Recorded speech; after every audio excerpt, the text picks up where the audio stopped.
feel I'm so loose, I can taste sweet victory. I know this life meant for me. Adam, what's your point? The future looks bright. My handshake is better than anything I ever saw. It's right here. You are a one-of-one? My son's right about it. I don't think I've ever said this before.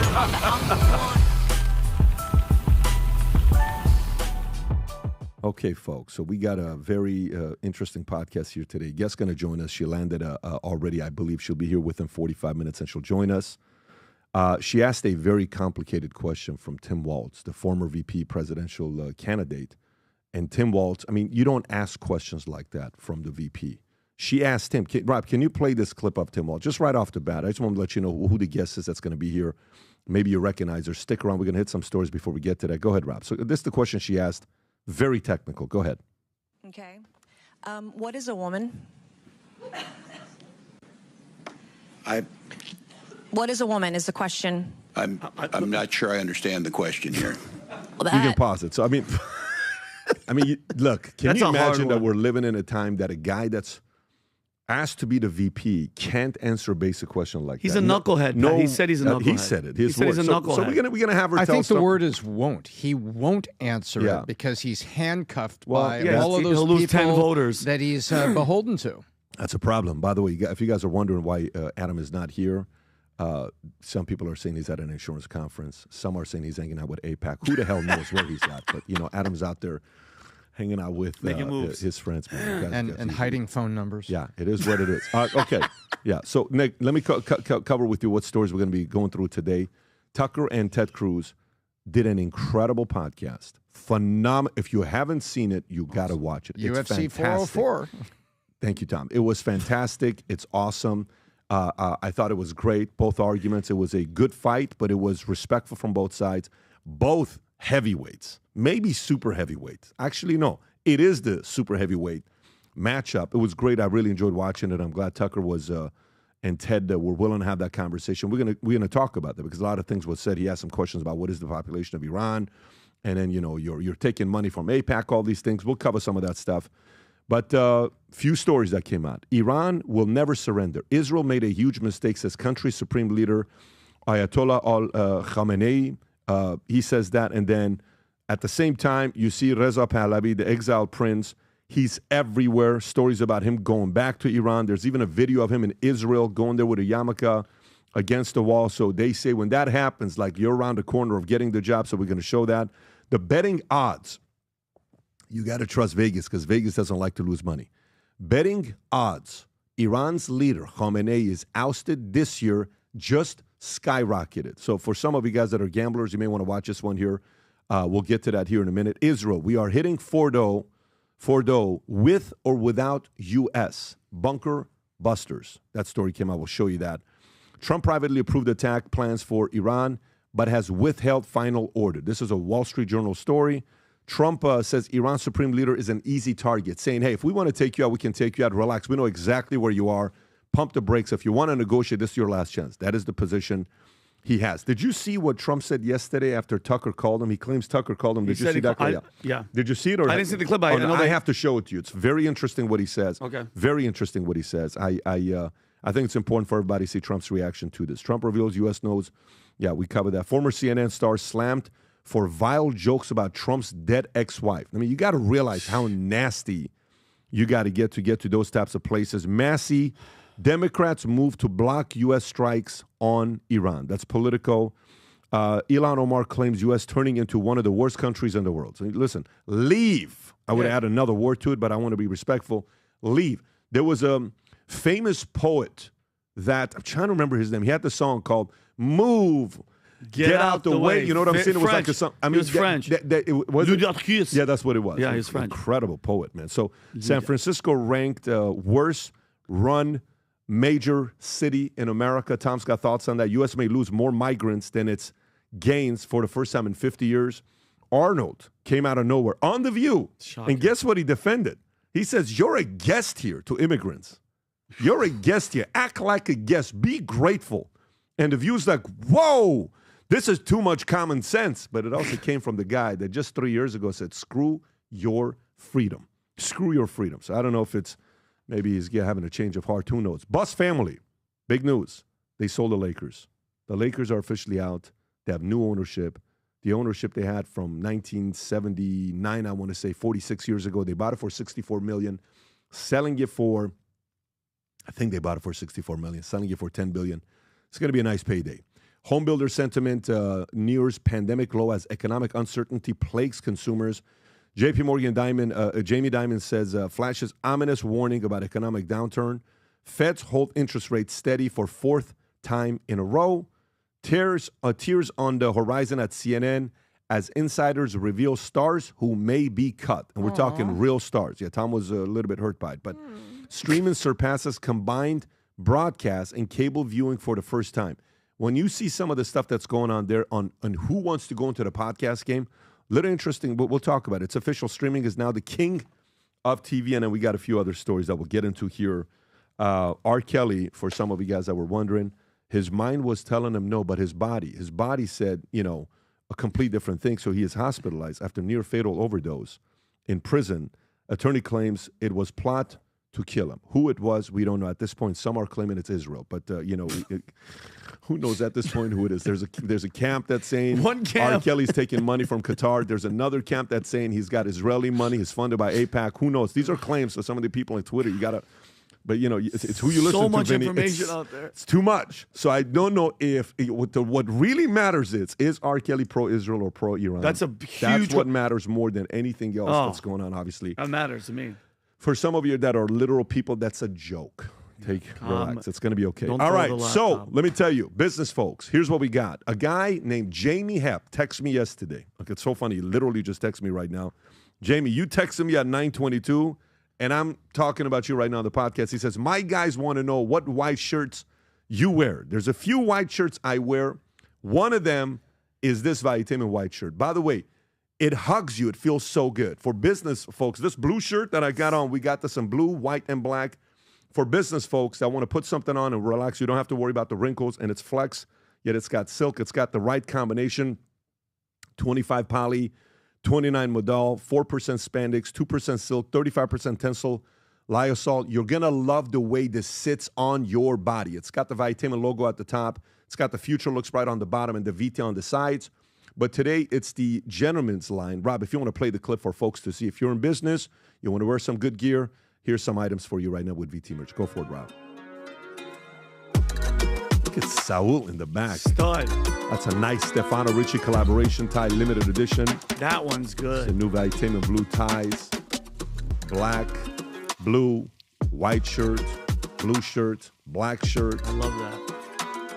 Laptop doesn't come with it, but everything else, laptop. if you do, just want to make sure we make that clear. Yep. These polo shirts have that Vitamin button on it with the VT logo. And I love the fact that people nowadays that are seeing the VT Future Looks Bright, they're like, hey, me too. I saw Armin the other day. He posted a video with the Vitamin hat and Future Looks Bright hat. I absolutely freaking love it. Go to VTmerch.com, Rob, to see what the gentleman's collection is so people What do can you mean? see What it. about the Prince that you've interviewed twice says in his statement, the future looks bright? Gotta love Come the on. fact Are you that this kidding is me? becoming Come on. real around the world. Come but on. go sport it, represent it, wear it at work, put it together, get your power tie on. If some of you guys recognize Stefano Ricci, you can get those high-quality ties as well. But we got different items that's there on VTmerch.com, VTmerch.com. We did not buy a lot of supply of these. These are 50, 48, 96, so it's not something that it's a lot of supply that we picked up. It's just for the business folks. All right, let's get right into it. Rob, can you do me a favor? Let's start off with Arnold. Arnold is on The View. Now, you guys got to realize, Arnold, he made it at the highest level in Hollywood.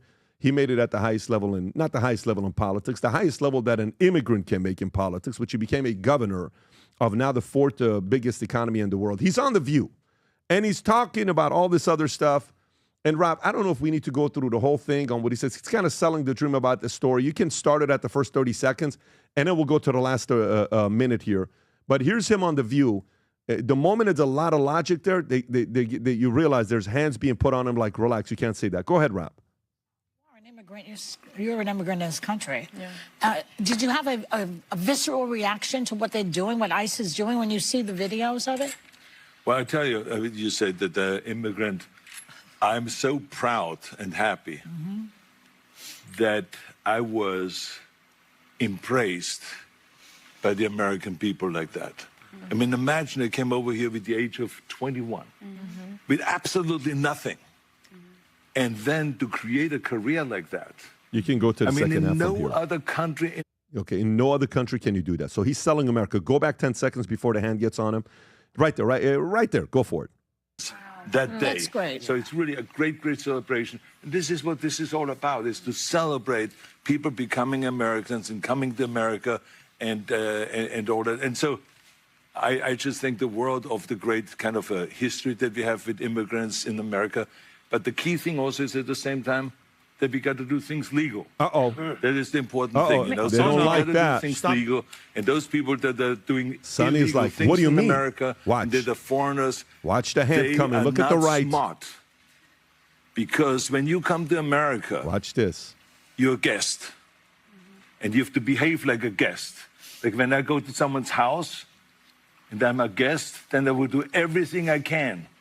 Keep things clean and to make my bed and to do everything that is Look the at right her thing hand. to Look do, at her. rather than committing a crime or being abusive or something like that. So that doesn't really work in this country. So I think the important thing is when you become an immigrant, to think about, okay, I go to America because I want to use America for the great opportunities that America has in education, in jobs, creating a family, all of those kind of things. Then you have to think about, okay, if I get all of those things from America, then I have to give something back. That's right. You have a responsibility That's as an right. immigrant Yes, you do. to give back to America Yes, you do. and to pay back to America and to go and do something for You your can community. stop right there. That's good. Okay, Vinny, your thoughts I here. mean, I first of all, what a mistake on their part. You know what I mean? And yes, he has a past. You know this. I'm not a huge fan. The movies I love, but Arnold, you know, from the, you know, screw your freedom, doing all that, and then also he has a checkered past with his housekeeper. All that stuff aside, I didn't have a good like sense of him lately. But this is that moment where they interview the wrong person, a guy that came here as a legal immigrant. Massive success. Okay, and this is real, Pat. This is this is Arnold off the cuff. Her trying to stop him. No sugarcoating. He shut down this freaking circus, and I absolutely love it. And it's like, if you want to come here, okay, bring something to the table. All right, contribute. Respect the country. All right, it's not political. It's just common sense. And I love the fact that they're trying to get him like in a gotcha moment to further their crappy view, this agenda. But I'm so happy. These are one of those moments where you're like, okay, I could disagree with the guy, and I don't like the stuff that he said, especially with COVID and the lockdowns and supporting all that stuff.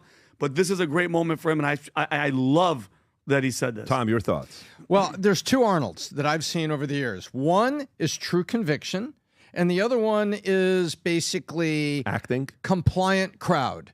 And, screw your freedom. He was being compliant with the crowd. He was being pushed like all the Hollywood people. Hey, we got to stay with this. This is talking points. This is what we got to stay with. And he got compliant. And at some point in time, I'd love to see somebody interview him and say, what was going on? Who was in your ear? Who was pushing you there? Because I think he was compliant. What I think I saw right here, this is the same man speaking with true conviction that as a young man, me, in 1984, when I went to a rally at Pierce College and I saw Ronald Reagan speaking on a campaign stump speech, Arnold Schwarzenegger was up there on the dais and said a few things. He had true conviction. So I think we're seeing Arnold many years later, older, but still the fire and true conviction. And I think he's speaking the truth of what he believes. But then there's this other side where, everybody in Hollywood gets compliant, and so they say what they're supposed to say. Have you read Total Recall? Have you read his book, Total Recall? No. I haven't. It's one of my top 10 favorite books of all time. Really? Oh, let me tell you. It's a ridiculous book. I mean, you know how I judge a book? Is that I can't wait for a break to go in the bathroom and get away from everybody to just read or listen to the audio.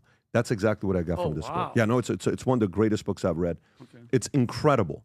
And you know what he talks about? He talks about how he screwed up in his marriage. He talks about what he did with his the housekeeper. There is zero. He talks about all the mistakes he made, the properties he bought in Palmdale, the good, the bad, the ugly, the Hollywood, the Joe Weider. It's phenomenal to read it, right? I grew up reading his Mr. Olympia, the bodybuilding book that he had, the bodybuilding Bible. He had the best bodybuilding Bible out of all of them that, anybody in the bodybuilding world read it. You went through it, the way he would do his workout, the push, pull, all this other stuff. The supersets, the way he would work out his chest. He was always known for having the best chest in the bodybuilding world, won 7 Mr. Olympias. Here's the only thing. He is one of the most fierce competitors of all time. If you watch Pumping Iron, when he went after Lou Ferrigno and he said, "I'm always coming," all this. Yeah, he's an icon in what he did. Up until COVID, when he had that mistake right there, and he went after Trump, and he said, "Screw your freedom," and for a moment he forgot, he lost perspective. And you know when sometimes you are so out of touch with making money that you think you're above people that you can't stop and have a conversation with them. And do you realize who I am? It was one of those moments like, who do you think you are? Go get the vaccine. Put the mask on. Screw your freedom. And then he lost a lot of people. I'm one of them. I went to Santa Monica Community College. He went to Santa Monica Community College. Like, I wanted to be a Mr. Olympia. I went to Mr. Olympia. I wanted to go compete, be Hollywood mayor, marry Kennedy, be a governor, all that stuff. And then all of a sudden you see things shift. However, bringing it to where he's at today, he said a couple other things on a couple other podcasts. Of course, it's tough when he followed Trump and he tried to get Prentice to go, and Trump kept taking shots when Arnold was doing Apprentice, and it failed. First of all, you never, ever go and replace a show that's been #1 for 15 years and think there is nothing you can do better than what that person did. That's a big mistake that you made. I don't even know why your management allowed you to do that. If I was your manager and somebody said, "Pat, I'm getting the offer to take over Apprentice," don't do it. It's a career mistake. He's going to attack you the moment one few people watch it. He's going to come for your throat because no one's more competitive in that space than Donald Trump. He should have gone and done a different kind of done a different kind of a reality TV show working with immigrants. He could have done different things, but he chose to go that route. And there's a level of bitterness of the comparison between him and Trump because this guy won in Hollywood, Trump won in media. This guy won in business somewhat. He's a $500 million guy. Trump is a billionaire. This guy won in politics, became a governor. Trump became a president. So he is one of those trifectas. We only have a few trifectas out there. He's one of the trifectas. You got to give him credit for it. And if I have to isolate this one moment that he had with The View, I thought he did a great job and brought some common sense into people. So you want to move on, Pat? But did you hear what Whoopi Goldberg said yesterday? Yeah, I did. Whoopi Goldberg said that black people in America have it just as bad as folks in Iran. You know what I think, honestly? I think it's a competition that she has with herself. She's like, I'm going to say something dumber and more ignorant than I said yesterday. It's like, what the hell is she talking about? She's sitting in an air-conditioned ABC studio, flapping her freaking gums with a bunch of other morons all day. And a gated house where? Where? In Beverly Hills, probably. Yeah. And then she's comparing it to women in Iran who get beaten to death for showing their hair because their hat is wrong, and gay people getting thrown off of buildings. I am sick and tired of Whoopi Goldberg. I mean, Rob, this is a long clip of it, but and the audience clapping. Like, what are you clapping about? I'm tired of the victim shit. It drives me crazy, bro. And it's slow. But let's just remember, too, the Iranians literally throw gay people off of buildings. They don't adhere to basic human rights. Listen, here's the thing. Let's not do that, because if we start with that, we have been known in this country to tie gay folks to the car. But where the Iranian regime is today in 2025 is nothing compared to the United States. Hanging black people. So it is not even the same. I couldn't step during this. Wait. That's not what you mean to say. It is the same. No, it's not. The year 2025 in the United States is nothing like if I step foot wearing this outfit in Toronto. Listen, I'm sorry. I can't have my hair showing. I can't wear a skirt. I can't have my arms out. I'm telling you. You can't get raped. I literally said it was up to the Iranian people. Yes, it is up to them. And that's why I am saying that it is the same. It's the same. Murdering someone for their difference is not good, whoever does it. It's not good. That's an applause break. So that's why I said you weren't saying what I heard was not what you meant. I think it's very different to live in the United States in 2025 than it is to live in Iran. Not if you're black. Not if you're black. Not if you're black. What is she talking about? She is the main host of the show. Let me tell you about being in this country. This is the greatest country in the world.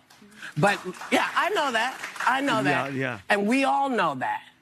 But every day we are worried do we have to be worried about our kids? Are our kids going to get shot because they're running through somebody's neighborhood? What the hell is she even not talking big about? deals, and I don't mean to say they're not big deals to you. Victims. That's Because we're all not what I women, meant. and they are not doing well there You're either. positive. Yeah, unbelievable. They are not this is doing- enough Unbelievable. of the view for A one day. multimillionaire saying that's a problem in America. What a oh God. By the way, this is why the show Her Take is going to whoop on these guys. I love it. can't wait for moment. Wait till 27, 28, guys, when 2027, 2028 comes. You know how many people tagged me yesterday on video saying, this is Pat needs to fire Adam. This is why they're a pro-Zionist. Patrick takes money from Israel and all this other stuff. And guess what happened? You know who at the same time was representing a show on us? Anna Kasparian.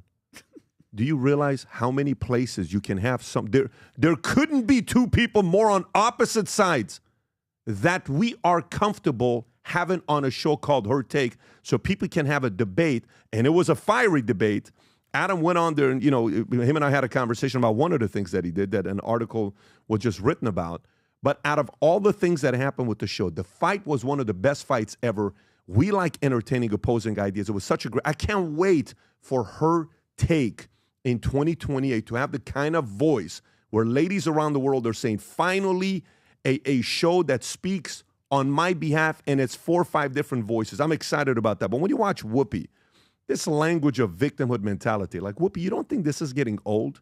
Like, you don't think this is getting old of always like, oh my God, but you don't understand what it is if you're black. You don't understand that what's the other girl's name that was making the argument? What is the other? Farah? What is her name? Farah? Is she Iranian? Her last name sounds Middle Eastern, right, Rob? Is she Persian? Farah, The View. Where is she from? Alyssa Farah. No, I don't think Political. she's... Maybe she's married to a guy. No, early born in Los Angeles. Farah is a Persian name, but I don't know if she's Persian. Where are her parents from, Robbie? Oh. Well, that guy looks like an uncle. That's her dad. That's her dad. From though, he was far right. Far right. Barack Obama. Yeah, I don't know. Where He's from. Patterson, New Jersey. Where is he? Yeah. Well, why the? Anyways, I don't know where he's at, but that mustache is a legit Middle Eastern mustache. That's a Christian strong mustache. Farah. That's a strong mustache. Assistant. Go back to that. I just want to see it one more time. Look at that Go back to that stash. mustache. Get in there. Look at that Chuck. That's a freaking Tom Selleck, homie. Legit. You can hide money in there, by the way. So no, but listen, when I hear that language of victim and mentality, it just gets super, super old to keep hearing things like that. Tom, economy. Okay, let's go into economy with some of the stories that we got here on business. Let me see which one I want to go to. Let's go to this one first. I'm going to go to this one first. Fed holds interest rates steady for 4th time in a row. Some were saying maybe we get a quarter, maybe we don't get a quarter. You even said possibly, but you were more leaning towards nothing's going to happen, and nothing happened. Right. As usual, Tom is right on these types of issues that's coming up. This is Jerome Powell getting up there to give the announcement that nobody wants to hear. But I think he's doing the right thing. Go ahead, Rob. It's quiet in there. It's like a library. He's a librarian. Good afternoon. Hello. My colleagues and I remain squarely focused on achieving our dual mandate goals of maximum employment and stable prices for the benefit of the American people. Despite elevated uncertainty, the economy is in a solid position. Oh, my God. The unemployment rate remains low, and the labor market is at or near maximum employment. Inflation has come down a great deal, but has been running somewhat above our 2% longer-run objective. In support of our goals, today the Federal Open Market Committee decided to leave our policy interest rate unchanged. You can pause it right there. And that's it. Okay. By the way, it took 3 seconds for us to know that he's not changing anything. Tom, thoughts? What's going on here? So here's what's going on with the Fed. And I hate to say it this way. They don't have enough stats that are bad enough. And he just said we're at near full employment. Yeah, we're only at 4.12 to 4.5, depending how you measure it, unemployment. That's low. It means a lot of people there. And you've got housing isn't moving, and so we need the interest rate to move housing. But does the stock market need the interest rate right now? Well, would companies take advantage of lower interest rates and go get loans for factories and machines and all that stuff and property? Sure, they would. But do you need to do it right now? Look, there's part of me that says I wish he would have done it because I think that will stay ahead of what's going on in housing, and because housing's got a tough moment right now, and I really think housing needs that. But if you look at the Fed dot plot up here, and the Fed dot plot is all the Fed Board of Governors saying where they believe it's going to go. So they're allowed, Pat, to anonymously vote in a dot plot. This is all the Fed Board of Governors, and you can see the projection is 0.5% below where we are now. So for year end, they're thinking 2 quarter-point cuts, and that's what the Wall Street Journal, this chart comes from there, is saying. And they're saying it's a 25% chance, the dot plot says, the cut comes in July, and a 65% chance that the cut comes in September. September, back to school, end of third quarter. So what's going on right now is the Fed is letting the economy settle, but there's something that was in there that he said deeper into his bedtime reading, because if you listen to him speak about this, you can fall asleep.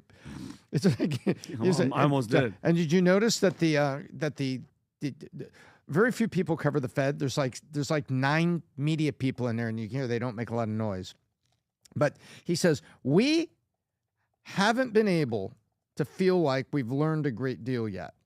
And we haven't been through a situation like this, and I have to be humble, here it is, Pat, be humble about our ability to forecast it, which we don't have, so we need to see actual data. So what he's saying is, I'm not putting a street light at the intersection. I'm going to wait till there's a crash. Now I have data, and then I'll put a street light at the intersection. That's what the Fed is saying right now.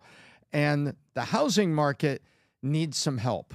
I reached out to Bill Pulte, who's in the president's administration, and he's pointing out, as he has, in lockstep with the president, we need interest rates to come down, and we've done our job on inflation. Inflation is down, employment is there, so why not give a quarter-point cut ahead of maybe any slowing of the economy or anything coming in the second half?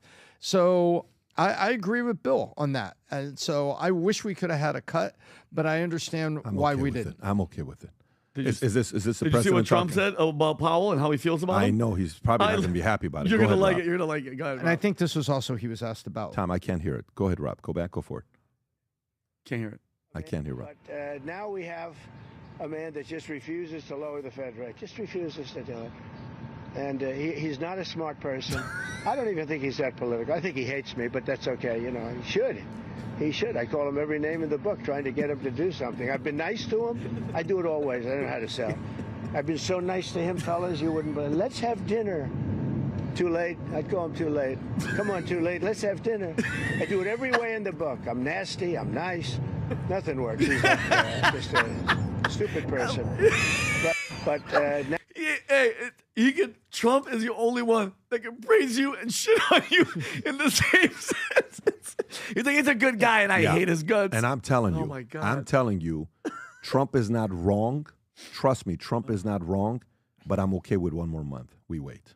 I'm okay. But you think it will change in a month? Yeah, They'll give will. it a month? Oh, for sure it will. Okay. For sure it will. Okay. For sure. In the next 60 to 90 days, they're lowering the rates. For sure, they're doing that.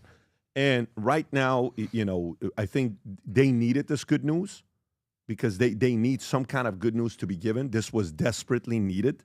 The market needed it. His administration needed it. It could have been a good positive distraction that they needed it. But Powell is Powell. You know, Powell is the guy that is not motivated about a lot of different things. By the way, what did Powell do before? What company was he? What was his career before? Rob, can you pull up Jerome Powell? Like, what was Jerome Powell's first job? Like, what? I actually want to know this guy's background. Jerome Powell, what did he do before? So D.C., Powell, Princeton, George Washington, lawyer, working on 35 years, switching investment back in the mid-'80s. And who was he with investment banking? Carlyle Group. So he worked with Rubenstein, okay, because we had him on the podcast. Rubenstein was on the podcast. He runs a very good podcast. 1990, Powell briefly served under finance George Bush. Powell left Carlyle Group in 2005, founded Severn Capital Partners, a private investment company. He was a visiting scholar and bipartisan policy. Okay, so he's got the background. He became a Federal Reserve Board of Governors after being nominated by the post of President Obama in 2012. He was subsequently elevated to chairman by President Trump, succeeding Janet Yellen and renominated to the position by Joe Biden. Powell built his reputation in Washington, D.C. during Obama administration as a consensus builder and problem solver. Okay, all right. So let's see what happens here. But I'm telling you, I'm very comfortable with it, and I know why President Trump would not be happy about it. I wouldn't be either if I was the president, but I don't think it's a bad thing. But with that being said, we have a special guest in the house that asks technical questions. I don't know why she does it.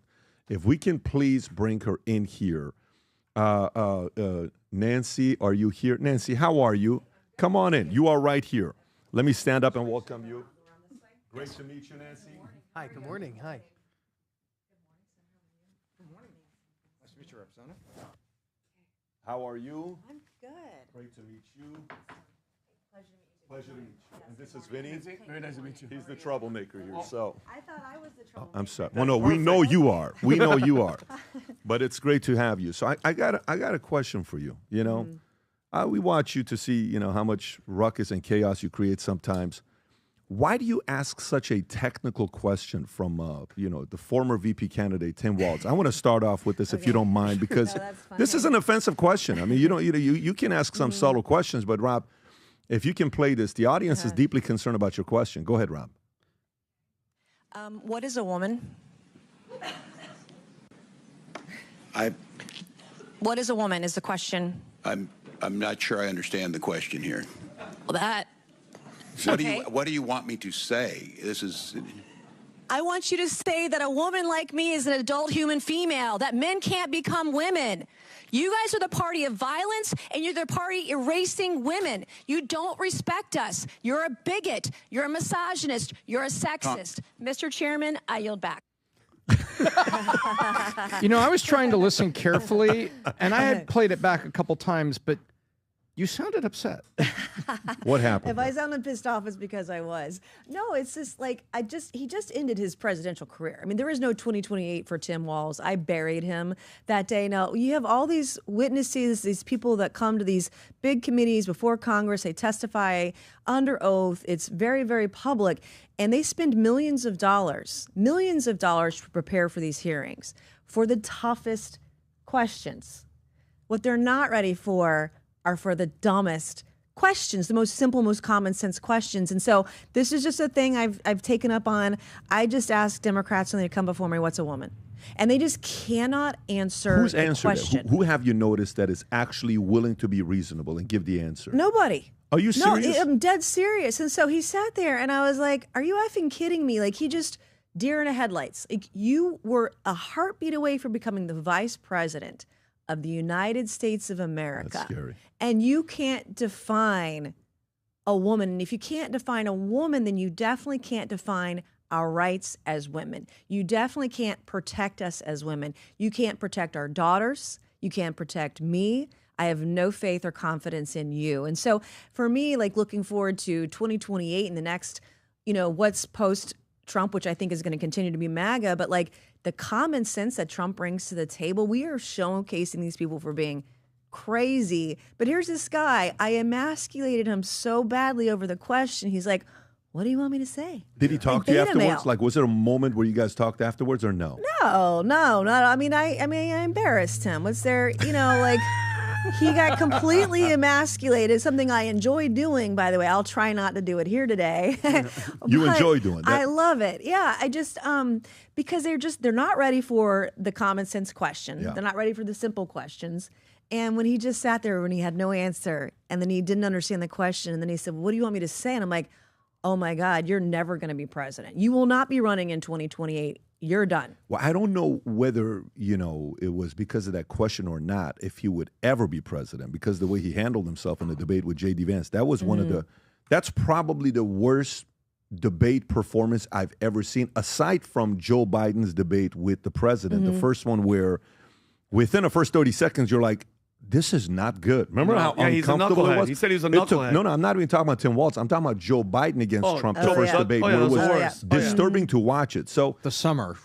So Nancy, question for you. High school. Who were you in high school? Were you always feisty? Were you always like this? I would say I was a pretty normal kid. I mean, I struggled with things like I failed biology one time, but I dropped out of high school. So I when I was a junior, my third year, I dropped out of high school.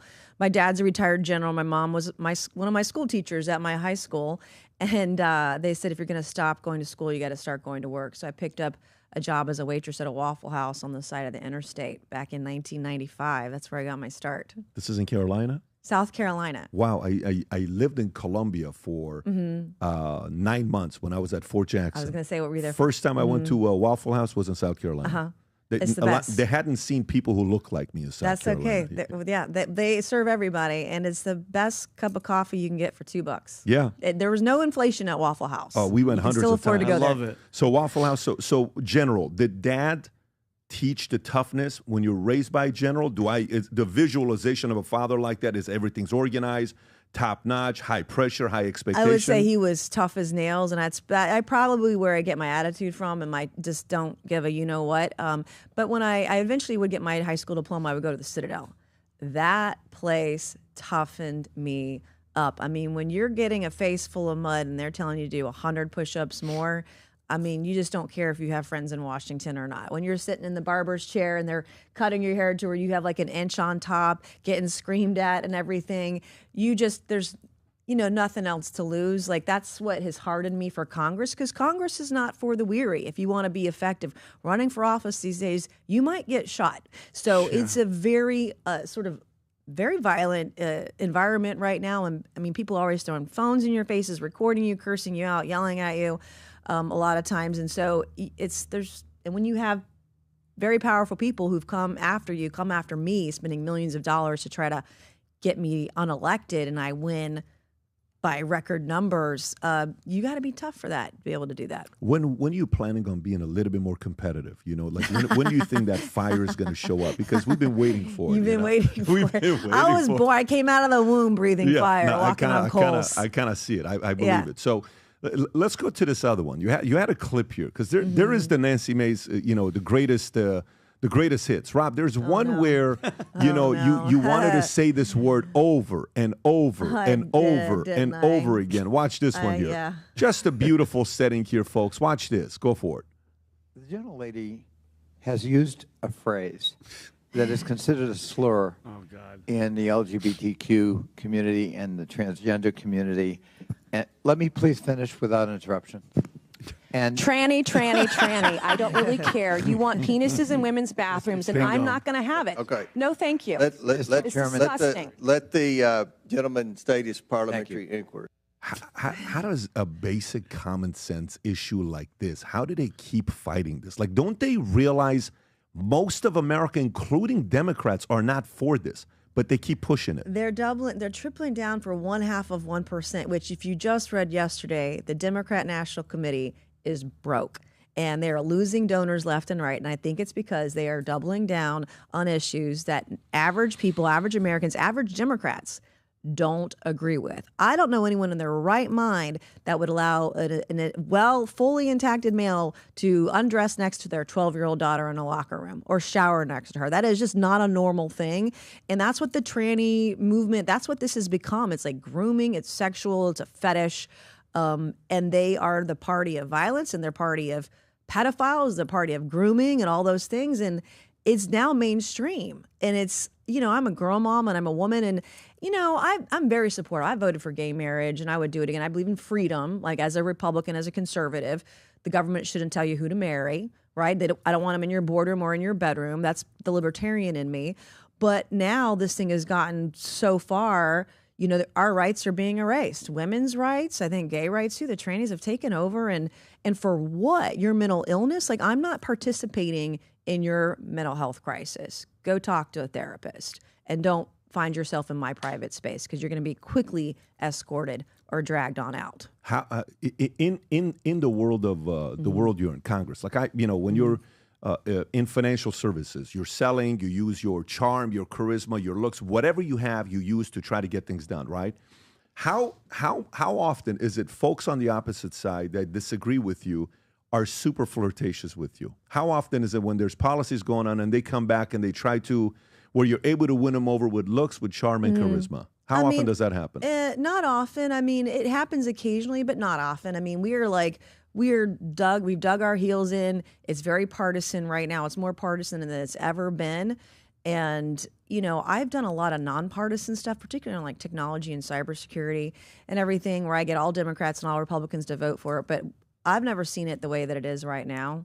I mean, it's How really. long have you been in? I'm 4 years. I mean, it's gotten worse since Even in I've, the 4 years. Yeah. I mean, Jasmine Crockett, wow, like that lady, that woman's off the rails. You guys don't hang out on the weekends? Like Oh, hell no. I mean, no, that would not be a good situation.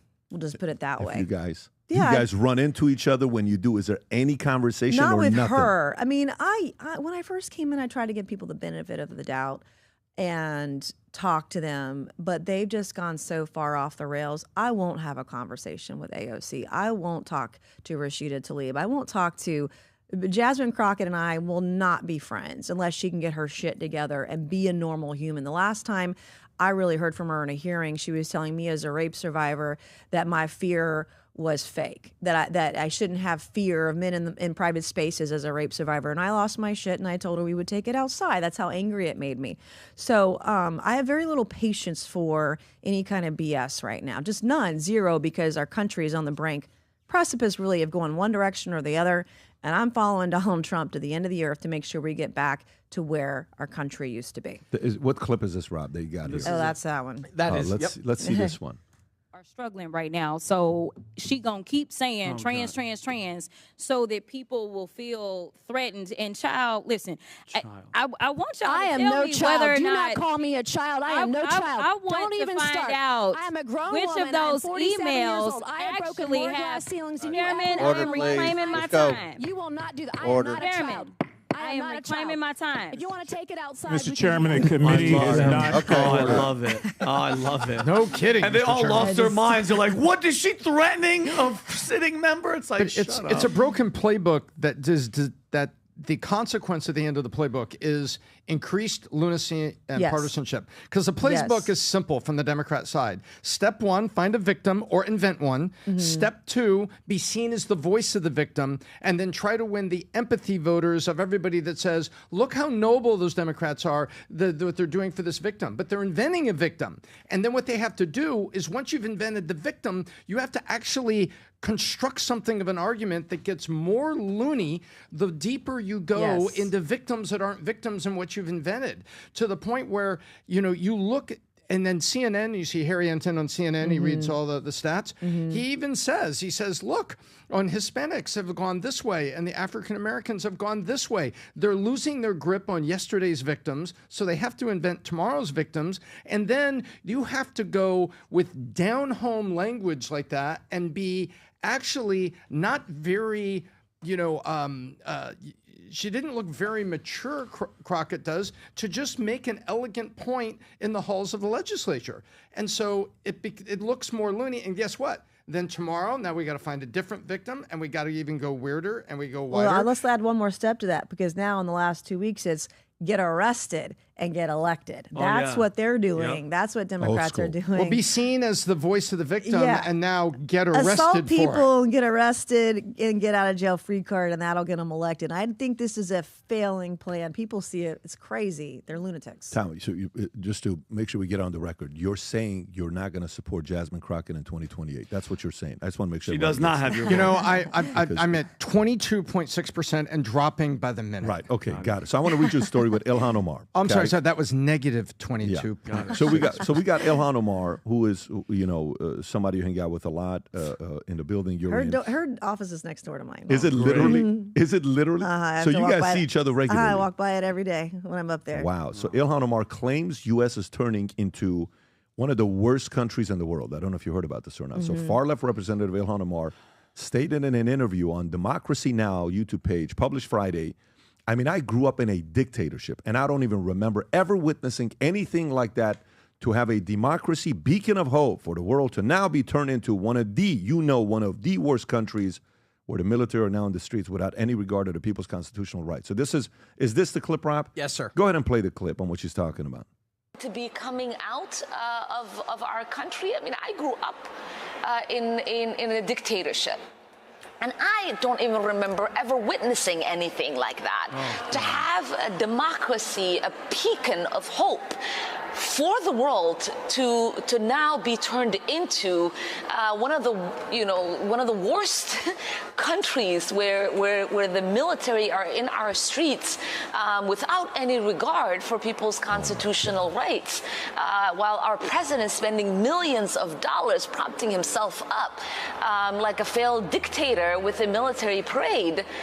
It is really shocking, and it should be a wake-up call for all Americans to say this is not the country we were born in. This is not the country we believe in. This is not the country our founding fathers imagined. And this is not the country that is supported by our Constitution, our ideals, our values. And we You should can pause all it right there. There should be a limit for it. So what do you think about what she just said? Well, I mean, this isn't the country she was born in. As my first thought, she just talked about that. But when she's saying she hates, it's the fact. But she's saying she hates the military. So to our men and women in uniform, number one, I want to say that's just un-American. We support our military. The parade was one of the greatest things I've seen in my lifetime. But quite frankly, I'm fine with putting on our one-way flight back to Somalia. You don't like it here? You think it's so bad? You have a dictator as a president who, by the way, loves freedom and loves the Constitution, loves democracy, and he's protecting it every single day. She can just go back to Somalia. Question for Don't you. forget her brother. They're particularly they can go together. Where I'm going with that is, And the new husband. how much is there a conversation behind closed doors?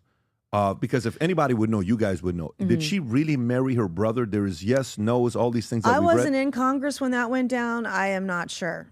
You're But I not know sure. it's I know it's the rumor out there, but I've never weighed in on and it. I just saw, and just recently the marriage certificate was online and it says his name, but people are like, yeah, but that's not her brother, but it's kind of looks like it allegedly would be her brother. On the So marriage kinda- certificate. It's kind of weird, but you know what they call her brother? She's in Minnesota's 5th district in Minnesota. Like, is anything positive coming out of there from the Tim Walz to her brother? They call it Little Mogadishu.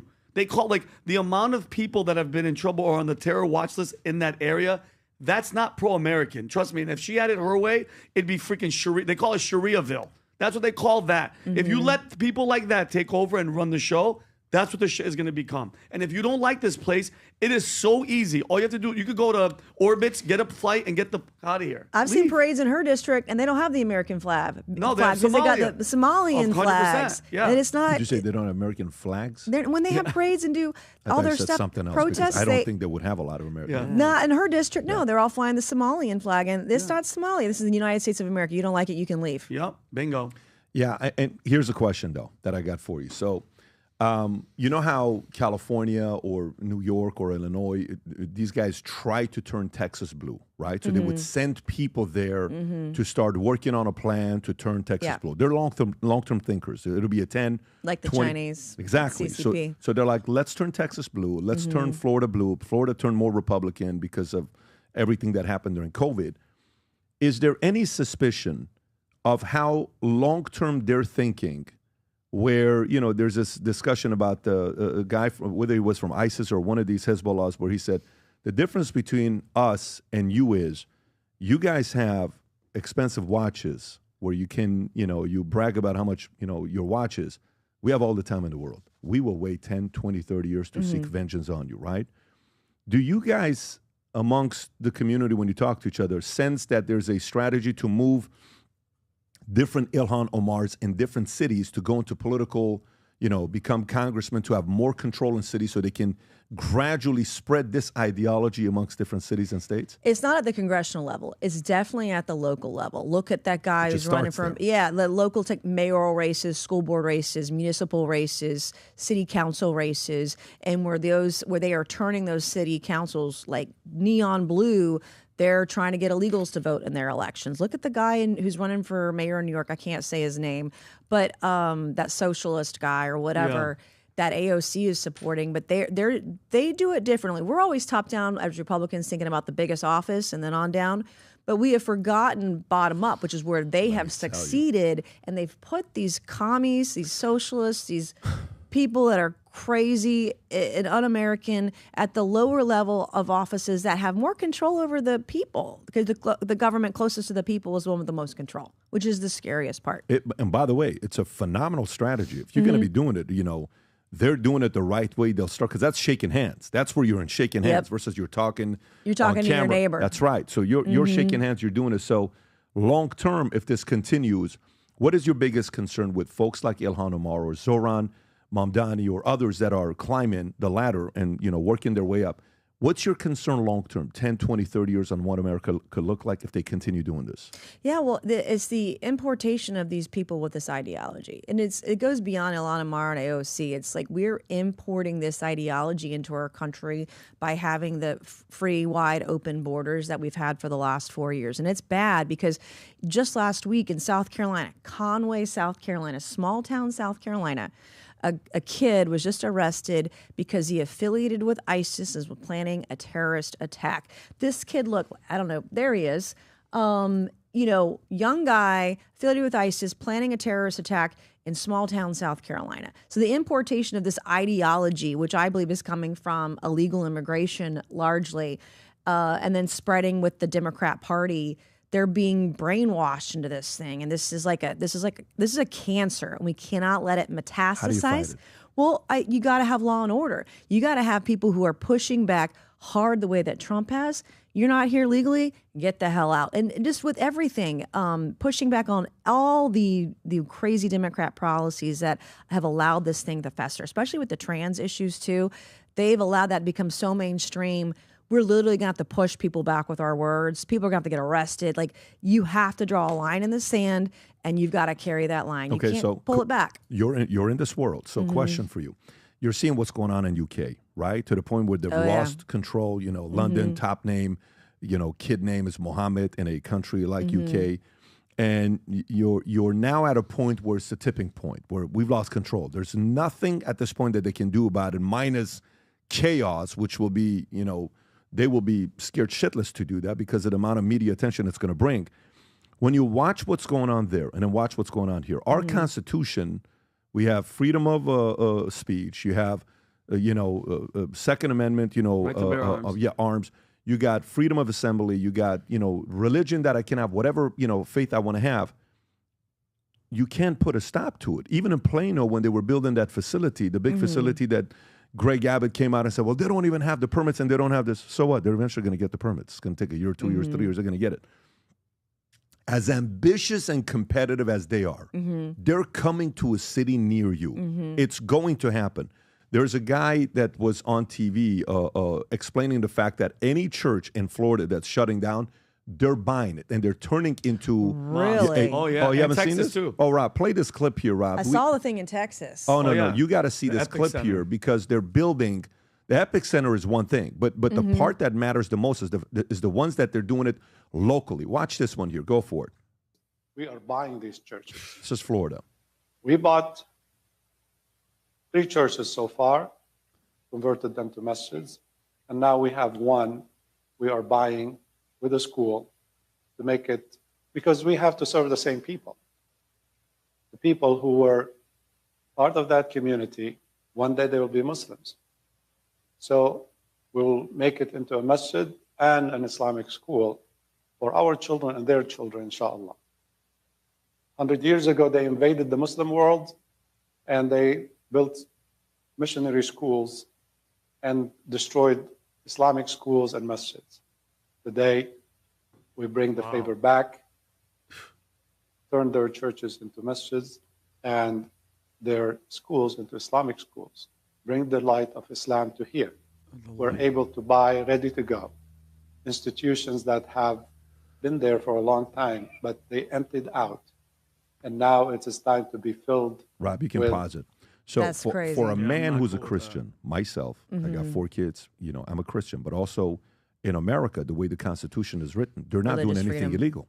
So, you could say, the religion of Islam doesn't work with Western ideology, which is true. Many people would agree with that. It does not, the way they have Sharia law and what they'd like to see if they have more control. But there's nothing you can do about it. So if it's math, like, you look at the number when Warren Buffett... You can ban Sharia law and make sure that they're not doing that on their property. Not if they eventually have more. Because, okay, so compound interest, this is how compound interest works. Warren Buffett is today worth $160 billion, okay? Do you know what he was worth at 52 years old? 336.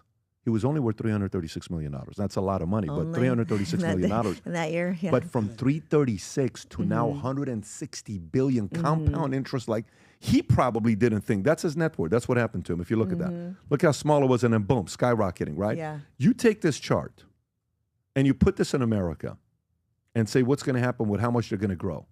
If they grow, and then next thing you know, they got 150 people in Congress in the next 30, 40 years, America's no longer America. So how many people are sitting here being intentional about what this could look like in the next 20, 30, 40 years? We're not. We're not at all. Scary. Not at all.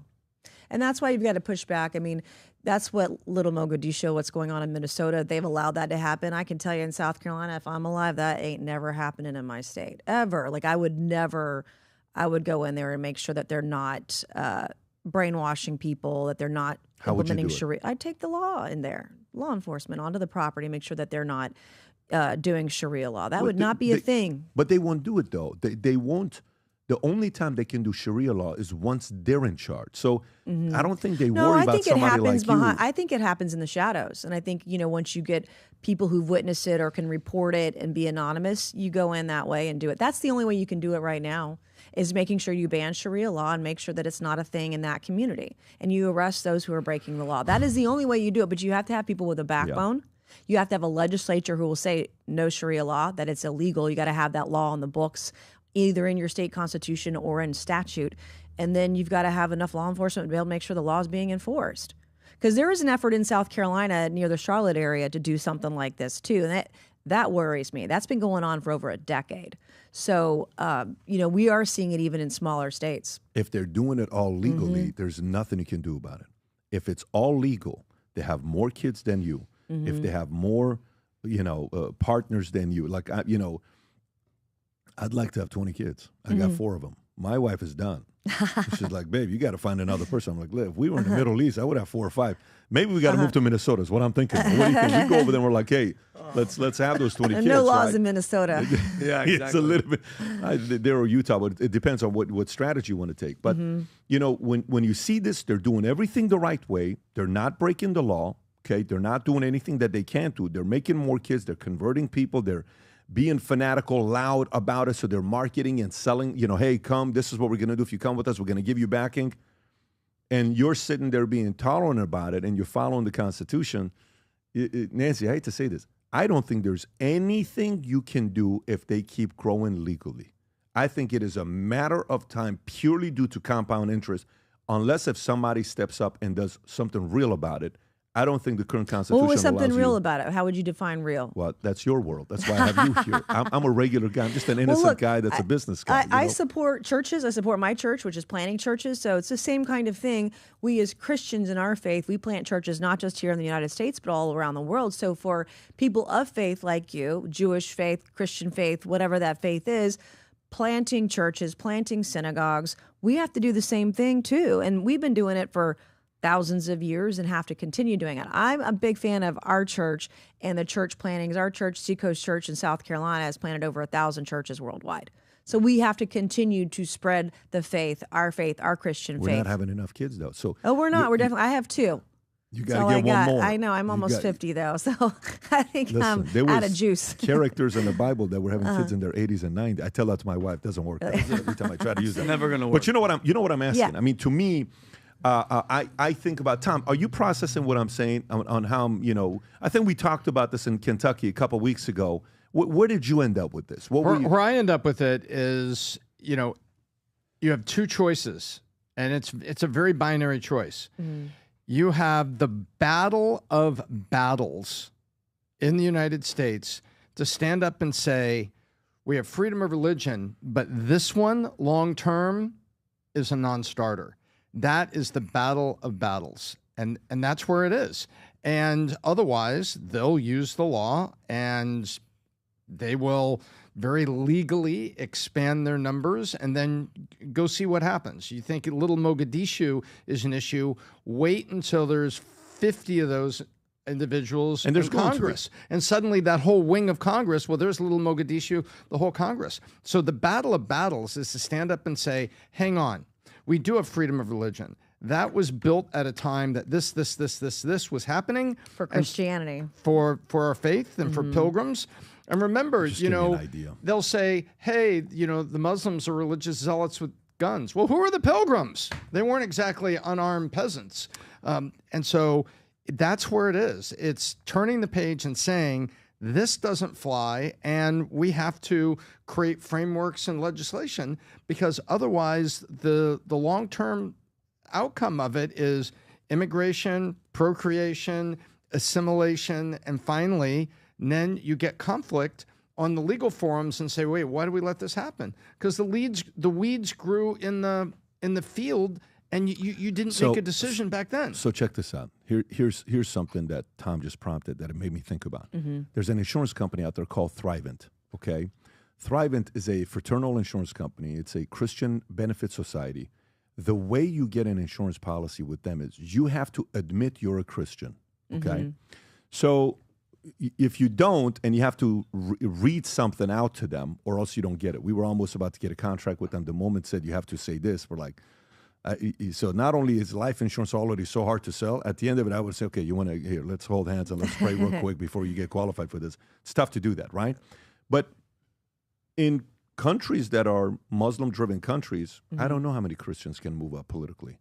I don't know if I have to have a certain denomination. I think if somebody is coming in, like, you know, hey, you're in America, you want to become a citizen, you got to be able to answer these certain questions that you go through, whatever the 10, 20 questions they are. You know, who's this? Who's the vice president? What is this legislature? What are the three branches? Okay, okay, great.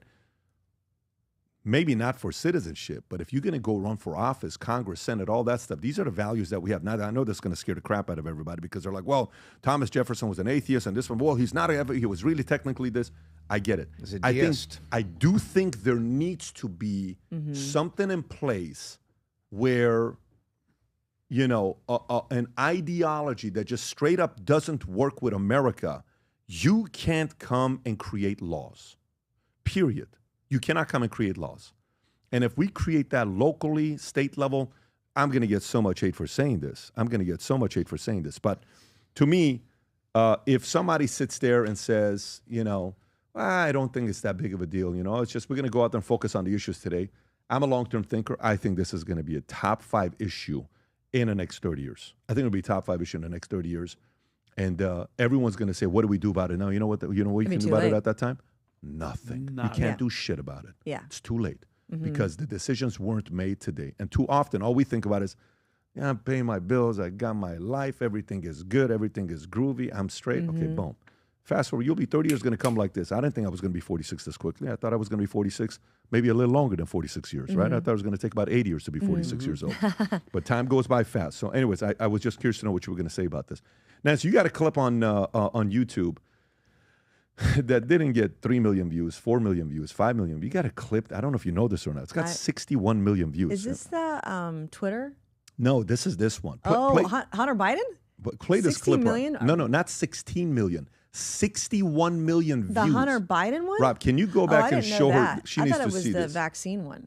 Can you just go back and put this on there to see this? This clip went off the charts. Okay, not that one, Rob. Rob is listening to hip hop. There's a part of Rob that's listening to 50 Cent. hardcore gangster that we're trying to get it out of him. Let's listen to this first, and then we'll find it. Go for it, Rob. Where did you go to medical school? I did not go to medical That's school. Twitter one. I'm sorry. I did not go to medical school. That's what I thought. Why do you think you or anyone else at Twitter had the medical expertise to censor a doctor's expert opinion? Our policies regarding COVID were designed to protect individuals. We were seeing You guys censored Harvard-educated doctors, Stanford-educated doctors, doctors that are educated in the best places in the world, and you silenced those voices. Did the U.S. government ever contact you or anyone at Twitter to pressure Twitter to moderate or censor certain tweets? Yes or no?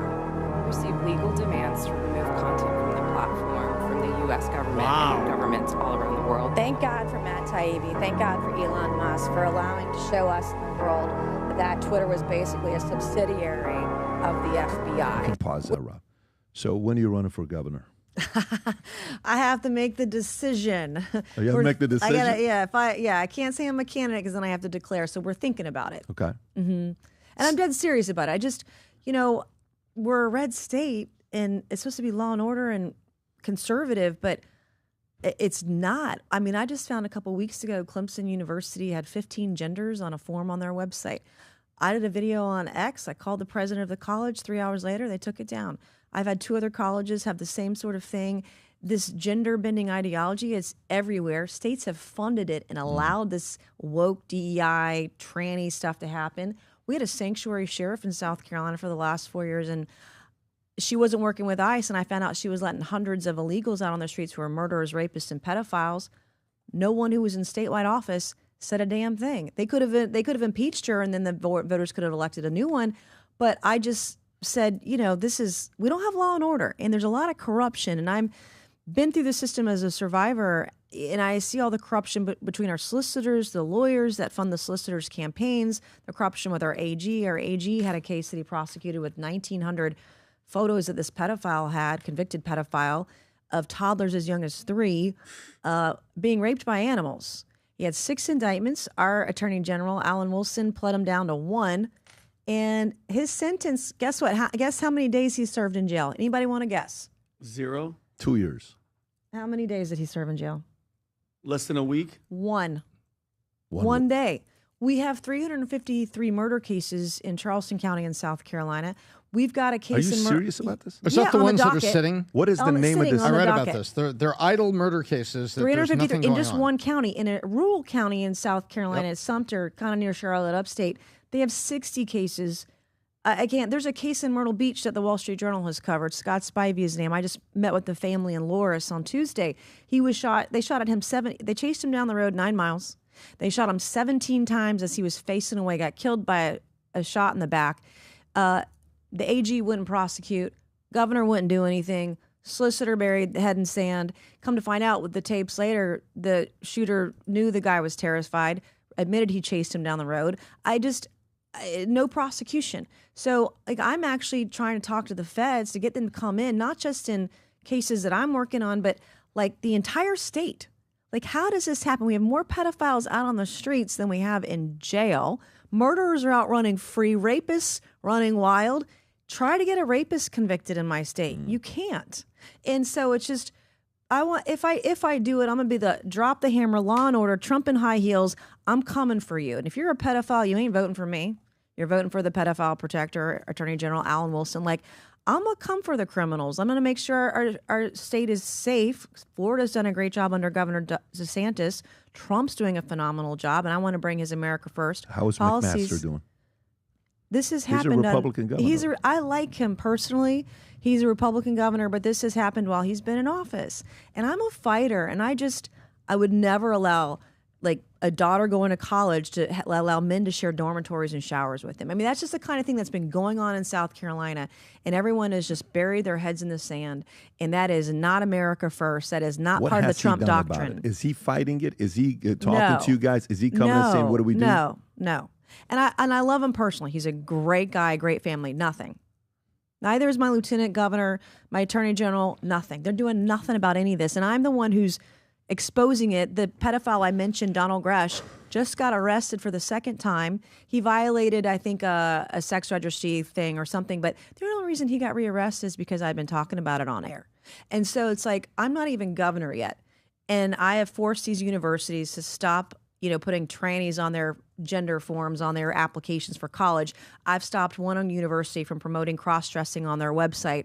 I've exposed what's going on, in our justice system or injustice system, and I don't even hold state office. So that just says to me, I'm the only one screaming about it, that we need new leadership who's going What's to... this, Rob? What's this? This was from 2 days ago. This was about the Attorney General that was mentioned earlier, Alan Wilson. So can we look into Alan Wilson? Can you go a little bit deeper? Can you go to his profile? I just want to see what his background is. So Alan Wilson, member of South Carolina National Guard, 51st General, South Carolina, member of the Republican Party.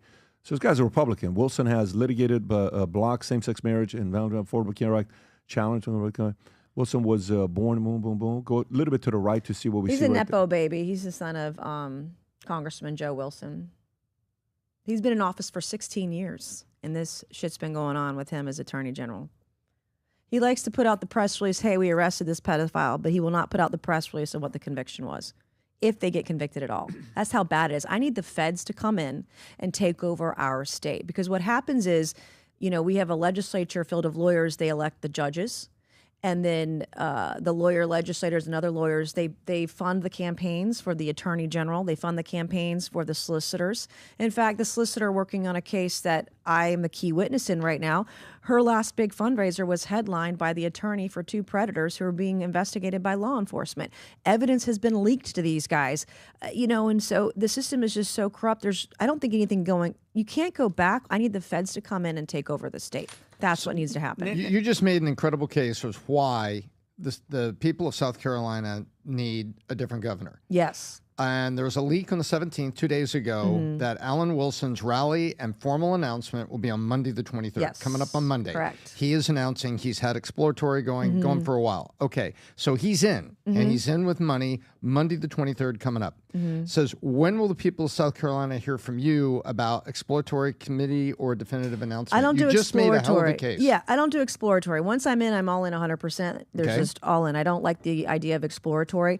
I am still in session in D.C. I'm still talking to family. I'm getting around the state, listening to people and hearing where they are. I'm not in a rush. Every poll that's out there, I'm ahead in every poll, which is not where you want to be when you're starting out running for One or governor. two in You want to be recognition. 2 or 3. Very strong. But I know that if I decide to do it, my sense is the people are going to be with me. I had a town hall last night. Democrats will tell you I never have town halls. We had a town hall last night. We had 300 people at least RSVP last night for this thing in kind of a remote part of Mount Pleasant, South Carolina. Everywhere we go, hundreds of people show up. They don't have that. And I'm just making sure that I get my ducks in the row with my family. I've got 2 kids. I've got parents to think of. And I'm spending some time with my children over the next couple of weeks. And we'll decide by the end of summer. So I want to make sure if I do it the right way. I run my own races. I don't play by anyone's playbook. I don't care that he's announcing on Monday. I think it's a terrible time. He leaked that he was announcing 2 days ago on the 10-year anniversary of Mother Emanuel, where 9 black church members were murdered while they were reading scripture. So the timing of it, tone deafness, I'm not in a rush because he's not going to win, but him getting in might force me to run because he cannot be governor. I think you indirectly announced your run, which is, we'll take it as an indirect announcement. When I run, it was an indirect announcement that was made. But here's a question for you. When you're as tough and strong and calling out and talking shit like you are, they're going to come after you. They are. Okay, so what methods have they already taken to come after you and target you? Oh, they leak stories. They use, quote, anonymous sources. They try to get you investigated by the ethics committee. They make things up. In fact, I can't tell you how many times I've talked to a reporter. Okay, they're accusing you of doing this, and I with 7 anonymous sources, and they're all disgruntled former employees because I fire people. I'm like Trump. If I don't think you're doing a good job or you're unethical, you're gone. And so, we don't have the paperwork. We don't have a recording. We don't have a text. We don't have a receipts. They just said you did this. I'm like, well, show me the receipt. There was even a guy, and I'm getting ready to file a lawsuit on this today or tomorrow or by Monday, who lied in a deposition to say I blackmailed somebody. And I literally have all the receipts. I'm like, nope, we didn't meet when you said we met. Nope, that trip didn't happen the way you said it did. Nope, I didn't wait to withhold evidence from law enforcement for a year. And no, I didn't blackmail anybody. In fact, the guy that's alleging blackmail actually allegedly attempted to blackmail me last year. Politics in South Carolina is a very dirty business. So these guys will do fake depositions with fake subpoenas. In fact, this lawsuit, they filed a fictitious company to file a fictitious lawsuit with fictitious defendants, knowing they were targeting me, and then had a guy lie under oath and a subpoena that the judge never even approved, and violated my civil rights. But I literally have to sue them now, all of them, and I'm doing that today or tomorrow to say, here are the receipts, buddy. And here's where you lied. But in South Carolina, if you perjure yourself, do you think that they go after you for perjury? If they're not going after pedophiles that are having 3-year-olds have sex with animals, it's like, what the hell are we talking about? So it's going to be in public and all that. But that's why I fight back, and I'm suing people who need to be sued, and I'm holding them accountable. And I will talk about it in the most public place possible to hold people accountable, because it might be the only justice and the only truth that I get. which is why I am a fighter. Like I don't wilt, I don't flee. I also have post-traumatic stress disorder, which is why sometimes I go off in those videos, because I feel like when you're being attacked you have PTSD, you either fight or you flee. And I sure as hell am getting out of there alive. I'm the only one coming out alive, so I fight back. So that's what I'm doing. What is the story that says Nancy Mace shows nude photos of herself in House hearing as she says she was recorded without consent? Yeah. I did that in May 20th of this year. So about a year and a half ago, I uncovered some things that were very disturbing, including videos of me being recorded without my knowledge, without my permission, without my consent. I also identified other women that were recorded on this camera without their knowledge, without their permission, without their consent. And today, at a year and a half later, since I came forward to law enforcement with all this evidence, including metadata, photos, some video, and other evidence, no one's been arrested.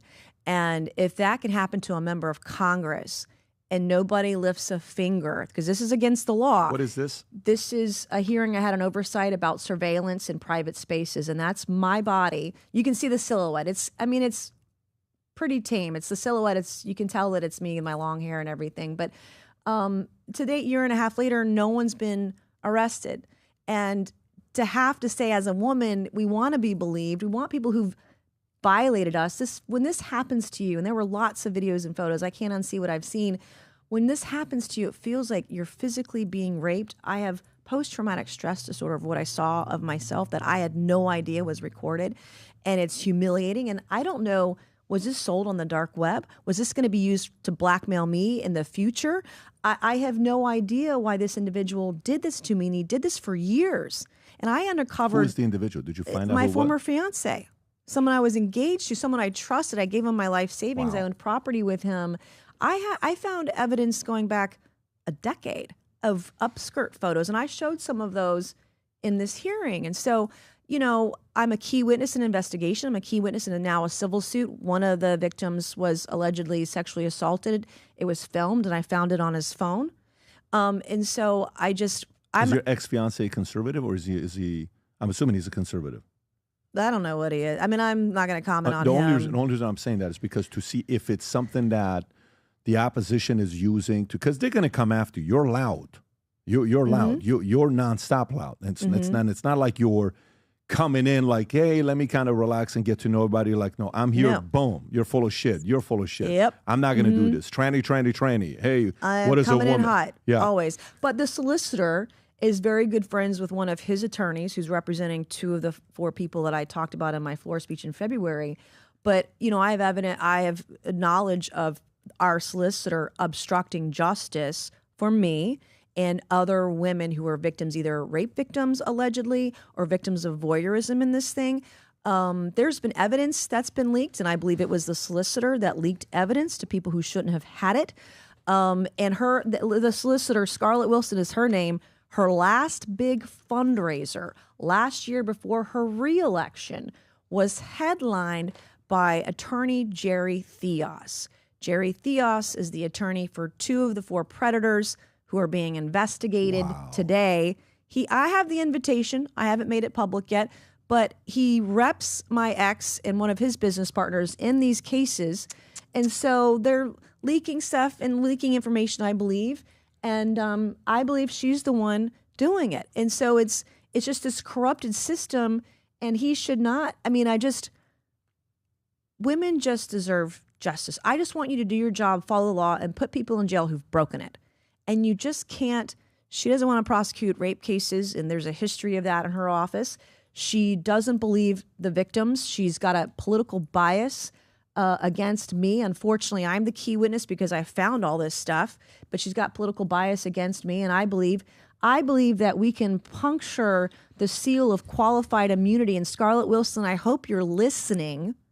I believe you can be sued. I don't believe you can be protected by qualified immunity because of the way that you have inserted yourself into this investigation and have obstructed the investigation. And if you get your shit together and do the right thing, there can be a different conversation. But right now, that's what it looks like. Wow. Scarlett A. Wilson. Oh, yeah. And Jerry Theos, the attorney for these guys in this investigation. How do you spell the last name? Theos. He was the attorney for the pedophile I mentioned, Donald Gresh, earlier. It's just this nasty, corrupt. Everyone's scratching everybody's back. Nobody wants to go to trial. There are no trials. You just plead down to the least common, least worst indictment, the easiest thing to indict on. Nobody serves jail time. Everybody gets rich, either with your campaign or your law firm with your clients who you're defending who aren't going to jail. Are you planning on at any time to slow down and not take the approach that you're taking? No. Okay, then this is going to continue. Yeah. Yeah, this is going to continue as long as you know it and you know. Oh, and they're coming after me. Let me tell you, I mean, if you're willing to file a fictitious company, to file a fictitious lawsuit and have someone lie under oath, what else are you willing to do? But, I have a great legal team. I have great staff. I have a great platform. And all I'm going to do is tell the truth, and the people can decide. But what I will tell you, because I've come forward as a victim, as a key witness in this thing, I'm learning about other cases like Scott Spivey's case. The family came to me. These families are begging for help because there needs to be a trial in that murder case. There was a kid that was just run over with a car by someone who was mentally ill in Sullivan's Island, South Carolina. And the families not being informed by their victims' rights advocate in South Carolina about when the hearings are for this guy. In my case, I didn't get a victims' rights advocate for 11 months. And guess what? I had to go through the Attorney General's office, who denies he knew anything about it. I got my victims' rights advocate through his office. And one of the rape victims didn't get her victims' rights advocate until the day of my speech, like an hour before my speech. So it's just, and I've got people all over the state. Hey, this case happened, this murder, this rape, this pedophile. I went to law enforcement. Nothing happened. And when I was also physically assaulted on my way out, I have bruises all over the left side of my body. And I showed it to law enforcement and was told point blank, we're not going to investigate it. Like, if that's happening to me as a prominent member of the community, then what's happening to the little black girl in North Charleston when she comes forward? Victims are treated like criminals. Criminals are treated like victims. And that's what's going on, which I'm going to be begging the feds. I'm working on it. It's a really long letter. It's taken a while. But somebody's got to take over the state and make right what's been so wrong in South Carolina. Well, it sounds like the state's about to get a new governor. That's what it sounds like. I hope like hell they are. Yeah, well, let's see. Let's see what's going to happen. But she's going to make the announcement here soon. All right, so a couple things. Yesterday, Tucker had Ted Cruz on. And 92 million. I'm just going to say that. There are 92 million people in Iran. I'm like 92 million views. I know the answer. That is hilarious. But no, he had Ted Cruz on. Is this the clip? Which clip is this, Rob? This is the population of Iran. Oh, okay, go for it. Play this clip. Play this clip. By the way, I don't know the population at all. No, I don't know the population. You don't know the population of the country you seek to topple? How many people live in Iran? 92 million. Okay. Yeah, how could you not know that? I don't sit around memorizing population tables. Well, it's kind of relevant because you're calling for the overthrow of the government. Why is it relevant whether it's 90 million or 80 million or 100 million? Why is that relevant? Because if you don't know anything about the country... I didn't say I don't know anything about the country. What's the ethnic mix of Iran? They are Persians and predominantly Shia. Okay, it's not even... You don't know anything about Iran. So okay, I am not the Tucker Carlson expert on Iran. You're a senator who's calling for the overthrow of the government. You're the one who don't know anything about the country. No, you don't know anything about the country. You're the one who claims they're not trying to murder Donald Trump. You're the I'm one not saying that. Who can't figure out if it was a good idea to kill General Soleimani, and you said it was bad. You don't believe they're trying to murder Trump. Yes, I do. Because you're not calling for military strikes against them in retaliation. And if you really believe that... We're carrying out military strikes today. You said Israel was. Right, with our help. I said we. Israel is leading them, but we're supporting them. Well, you're breaking news here because the U.S. government last night denied, the National Security Council spokesman Alex Pfeiffer denied on behalf of Trump that we were acting on Israel's behalf in any offensive capacity. No, we're not bombing them. Israel's bombing them. You just said we were. We are supporting Israel. High stakes. You're a senator. If you're saying the United States government is at war with Iran right now, people are listening. Okay. Your thoughts on this? Well, I learned that there are 92 million people in Iran. And by the way, over 60% of Iranians are Persian. It's 61%, and over 90% are Shia. So after that interview, I went into a table of population to see what the makeup was. But Ted Cruz is right. There are actually 3 people. I just looked up their names. 3 people in federal custody currently for Iran has been trying to assassinate Trump. They had plans to. Asif Marchant, Carlisle Rivera, and Jonathan Lodholt are people that are in federal custody right now as part of that. And also Iran also attempted to assassinate. They've also tried to assassinate other people. They are a real threat. Former secretaries, et cetera, have had those threats on their life.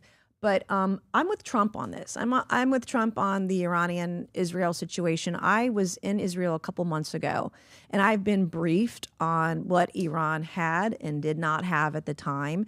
And I agree with Trump that I believe that they are close or were close to having a nuclear weapon. I believe, timetables, depending on what intel you talk to, timelines might be slightly different, but everybody knows it's pretty close. And everybody knows where they're getting their sources from and what material Iran was getting from where.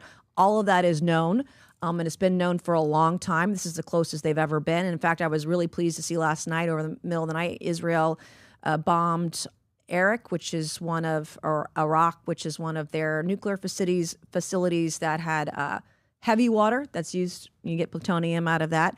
And I hope that Israel sees this till the end and that we're going to be there. I actually texted the president 2 days ago, and he texted back, and I told him that we needed to take out their nuclear facilities. This is President Trump. Yeah. Mm-hmm. And even if we had to give them a 30,000-pound bunker buster to do it in the B-2, I think we should do it. We have an opportunity now to put this to bed, and the world will be safer. And the media won't report on it now, but there are major Gulf states who support Israel's effort. Nobody in their right mind wants Iran to have a nuclear weapon. I also don't want our troops in Iran. I don't want no feet on the ground, no soldiers in Iran, just like Ukraine. No.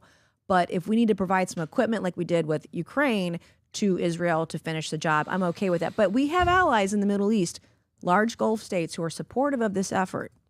Can I ask a question? Yeah. So Nancy, and because I'm going to give you, what do you say to the people that have seen, for instance, Bibi Netanyahu for 40 years saying Iran is 2 weeks away from a nuclear weapon?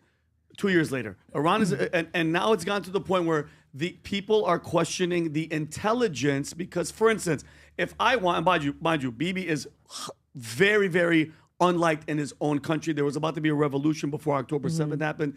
What do you say to the people that are like, you know what? Just like when I was in the United States Air Force during Bush, trust me, one of the reasons I left was because they lied. And they did lie. And which Bibi was one of the main voices saying Saddam Hussein has nuclear weapons and taking out Saddam would cause positive reverberations throughout the region. It did anything but. So what do you say to people that are like, hey, listen, Israel, and I get it, he doesn't want anybody to freaking have nuclear weapons, especially Iran that says, they're little Satan and we're big Satan. But what do you say to people that this story seems like it's the same story? That's one question. And the second one is, what is the plan for the regime change? If you're going to go in there and take everybody out, we've talked about this. Is there a plan kind of behind the curtains that's like, okay, Reza or somebody, because if you just take everybody out, those 92 million people are going to be like, what about us? So what do you... Yeah, no, I agree. I was with you on Iraq. The whole weapons of mass destruction and what we did to our country, taking away our liberties after that, spying on Americans and everything, and we were lied to. The difference here, this to me, it feels different. I have been briefed. I have been in a skiff and heard some of the intel that has been acquired. Now, different intelligence agencies and countries might have a slightly different timeline, but it's all the same. They're very close and that's what Trump said the other day. And based on what I've been briefed on, I believe that he is right.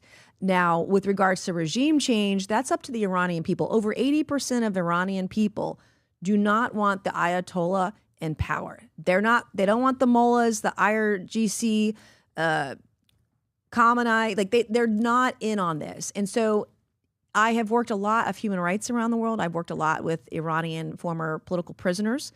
And my sense is with the Iranian people, one, they want a regime change. There's a shadow government of people there that would take over, that want freedom, that want democracy, that want a non-nuclear Iran. You have the former king, as you mentioned, potentially. You have Miriam Rajavi as well. She's in Europe. There are leaders around the world and nearby that would want what the Iranian people want. If we, I urge the president not to do a deal with the mullahs or with the Ayatollah. I just said, give them the bomb, give them the plane, take out their nukes. But we know that they are doing this. We know that they're violating their agreement, and they've been doing it for years. Now they've been inching along, but they're closer than they've ever been because of places like Russia, because of the Chinese who want to see this axis of evil. And and Trump has said it for 15 years, we can't allow them to have a nuclear weapon. So if Israel has to do it by hand and march into the mountain at Fordow and do it, then do it. Like whatever it takes. And I think naturally the regime will topple and there will be freedom-loving, democracy-loving Iranians ready to step in. Over 80% of them don't want this. Here's the thing, Rob. Yeah. If you can play the clip of Trump talking about he got a call from Tucker apologizing, and they were going back and forth. Yeah, this is it right here. Watch this here, the exchange. Tucker's a nice guy. He called and apologized the other day because he thought he said things that were a little bit too strong, and I appreciated that. And Ted Cruz is a nice guy. I mean, he's been with me for a long time. I'd say once the race was over, he's been with me ever since, right? But very simple. If they think that it's okay for Iran to have a nuclear weapon, then they should oppose me, but nobody thinks it's okay. People that don't want, I don't want to fight either. I'm not looking to fight. But if it's a choice between fighting and them having a nuclear weapon, you have to do what you have to do. Maybe we won't have to fight. Don't forget, we haven't been fighting. And if I can't imagine that Ted Cruz said it's okay for Iran to have nuclear, including Tucker. I don't think Tucker says it's okay. The problem is then they get themselves into a thing. They don't want them to have nuclear, but then they say, well, we don't want to fight. Well, you're going to have to make a choice because it's possible that you're going to have to fight for them not to have nuclear. And it's interesting because I did ask Tucker, I said, well, are you okay with nuclear weapons being in the hands of Iran? And he sort of didn't like that. He didn't want to really, but he sort of didn't like that. And I said, well, if it's okay with you, then you and I do have a difference. But it's really not okay with him. Therefore, you may have to fight, and maybe it'll end, very quickly. But there's no way that you can allow, whether you have to fight or not, you can allow Iran to have a nuclear weapon because the entire world will blow up. What do you think about what he just said? Not going to let that happen. About not letting them have a nuclear weapon? No, about the exchange. I mean, the whole thing. What do you think about I mean, I do think Tucker called and did apologize. I mean, he's not going to have the president of the United States as an enemy. I think those conversations are happening. And here's my thing. If it's factual proof, I love to see the proof of where they are at these stages. And I'm not saying the part I'm asking you is the following, because there's one thing he said here. So he said, okay, so you don't want them to have a nuclear weapon. All right, so what if the only option is to fight to be able to have them get rid of nuclear weapon? Then what do we do? If they want to, let's just say everybody agrees they don't want Iran to have nuclear weapon. And minus 5%. Okay, I agree that I don't think Iran with that leadership should definitely not have. Okay, so let me ask you a question: at what cost? So is it let them have nuclear weapon, but we don't go to war, or look, man, if you're not going to give up the nuclear weapon, we got to go to war? No, I think. First, I want 0 American troops on the ground at all. Because if it's going to escalate to that point, I don't want any United States. So perfect. So what you're saying is, again, this is okay. It's just your opinion. What you're saying is the fact that I would much rather have Iran have nuclear weapon with no troops going to war. No, I don't want them to have nuclear weapons. If but we have to get involved, what Trump is saying is, what if, that's his argument that he's making to Tucker. He's talking specifically to Tucker in this video. That's my impression of what I'm getting. He's saying, okay, Tucker, so what do we do? You don't want troops, no problem. And you don't want them to have nuclear weapons. What if they don't want to negotiate because they're just not seeming like, here's a clip on what they just said. It says, Iran will never surrender. Israel made a huge mistake, says country's supreme leader, Ayatollah Khamenei. This is what he's saying. You know, go ahead and play this clip, Rob. Threats. زبان به تهدید گشوده ما رو تهدید میکنه هم تهدید میکنه هم با یک بیان سخیف و غیرقابل قبولی از ملت ایران صریحاً explicitly میخواد demanding that بگه Iranian تسلیم people من surrender بشید. to him. وقتی انسان این چیزها رو مشاهده میکنه واقعا Truly is تعجب میکنه. astonishing. تهدید تاثیر نمیگذاره Threats have no effect on the mindset of conduct of the رفتار Iranian ملت people. ایران در اندیشه ملت ایران. تسلیم چی بگن؟ Surrender ملت to ایران what? تسلیم شدنی نیست. Iran is not a nation of surrenders. ما تعرض به کسی نکردیم. We have not assaulted هیچ anyone. وجه We تعرض will not احدی accept رو aggression from قبول anyone. و تسلیم تعرض هیچ کس نمیشه. Nor will we ever surrender to منطق anyone. ملت ایرانه این روحیه. Okay, so you can pause it right here. So the question is the following. This is the difference between being a podcaster, being a pundit, being a person that just says what they say, this is my opinion, here's what I think, versus you're in the Situation Room. Mm-hmm. Since the president's been president for 4.5 years, he was in the Situation Room one time in his first 4 terms, Rob, which was what? Well, the first time was what? That he was in the Situation Room. Soleimani, right? Soleimani was Okay. the first time, and then last Friday, following Thursday night's bombing in Iran, was the second time that he had been in the Situation Room, and then earlier this week made the third time. So he's been in a Situation Room 3 times, once in his first term, 2 times in the last week. Mhm. Okay? 2 times in the last week and a half, give or take. This is why I'm asking you. Don't think like a pundit. Don't think like a podcaster. Don't think about, let me say what it is to go viral because I want the community to like and retweet and all that other stuff. Because sometimes that's how the market thinks about it. Think about it from the standpoint. You were in the military, I was in the military. You're Air Force, I'm Army, right? Both of us were not supportive of the Iraq war. Spent trillions of dollars, wasted time, bullshit. It was full of it. They were just kind of using propaganda, 9/11, all this stuff. I don't want to get deep into it. Yeah. I've done plenty of interviews where people know where our position is with that. Don't support, they get a nuclear weapon. If you have to choose, you can't do one without the other. We do nothing, they get a nuclear weapon. Should we do anything? Should he attack the way he did with Qasem Soleimani? Attack what? Because here's my So thing. say Israel can't do it by themselves. But here's my question: do you think Israel doesn't have the capability to do this I think by they themselves? I do too. So I why do think we that- have to get involved? No, I know all I'm saying to you is I think they do. Me too. And I want this to be their fight. 100%. Yeah, to me, like when the boys are fighting, you've seen me when I'm with the Of kids. I'm like, course. listen, I'm out of this one. Yeah. Go ahead and fight it out. Yeah. It's up to you guys, right? Yeah. But if it gets to a point that I need to get involved, do I let them fight because I know one of my sons knows Muay Thai and allow him to beat the crap out of the other one? No. So at what point, if something happens that they're simply not willing to do it, should we get involved? Okay. Now, if it's up to that point where they are and they're trying to move like that, then they're putting us in this situation that we have to. For right now, I think Israel could take it by themselves. But watch what you just said, Vinny. Very important because you when you and I talk, you're a reasonable, logical Yes. guy. So you just went to, if it gets to the point that shit could hit the fan, then no matter what on your list is, you don't want Iran to have I nuclear do not weapons. want. Okay. Period. 100%. Okay. I don't want them. I don't. With this leadership, this guy, that right there, burning the American flag. Hell no. But again, I am about, and I get it. He's in the Situation Room. The intelligence, if the intelligence is correct, coming from Israel, that they're there, that they're right there, and this is the attitude.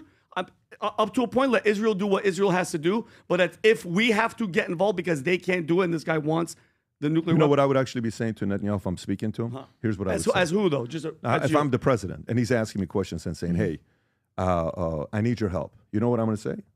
What happened to the fact that you guys have the greatest military in the Middle East? I thought you guys have the greatest Air Force. I thought you have the greatest intelligence. No, I think what's important for the world stage is you'll go finish and show how strong you are. You show power without anybody helping you out. You go do it. That's what I'm telling him. Why? Because that solves two things. What? One problem was solved by me not using my troops. Yes. Okay. Two, the world is now seeing that they did it. You take ownership of what just happened there. What happened with Israel and Iran. But on the flip side, and I'm going to come to you here, Nancy, because I'm curious to know what you're going to say here. On the flip side of it here is where we hear stories that says,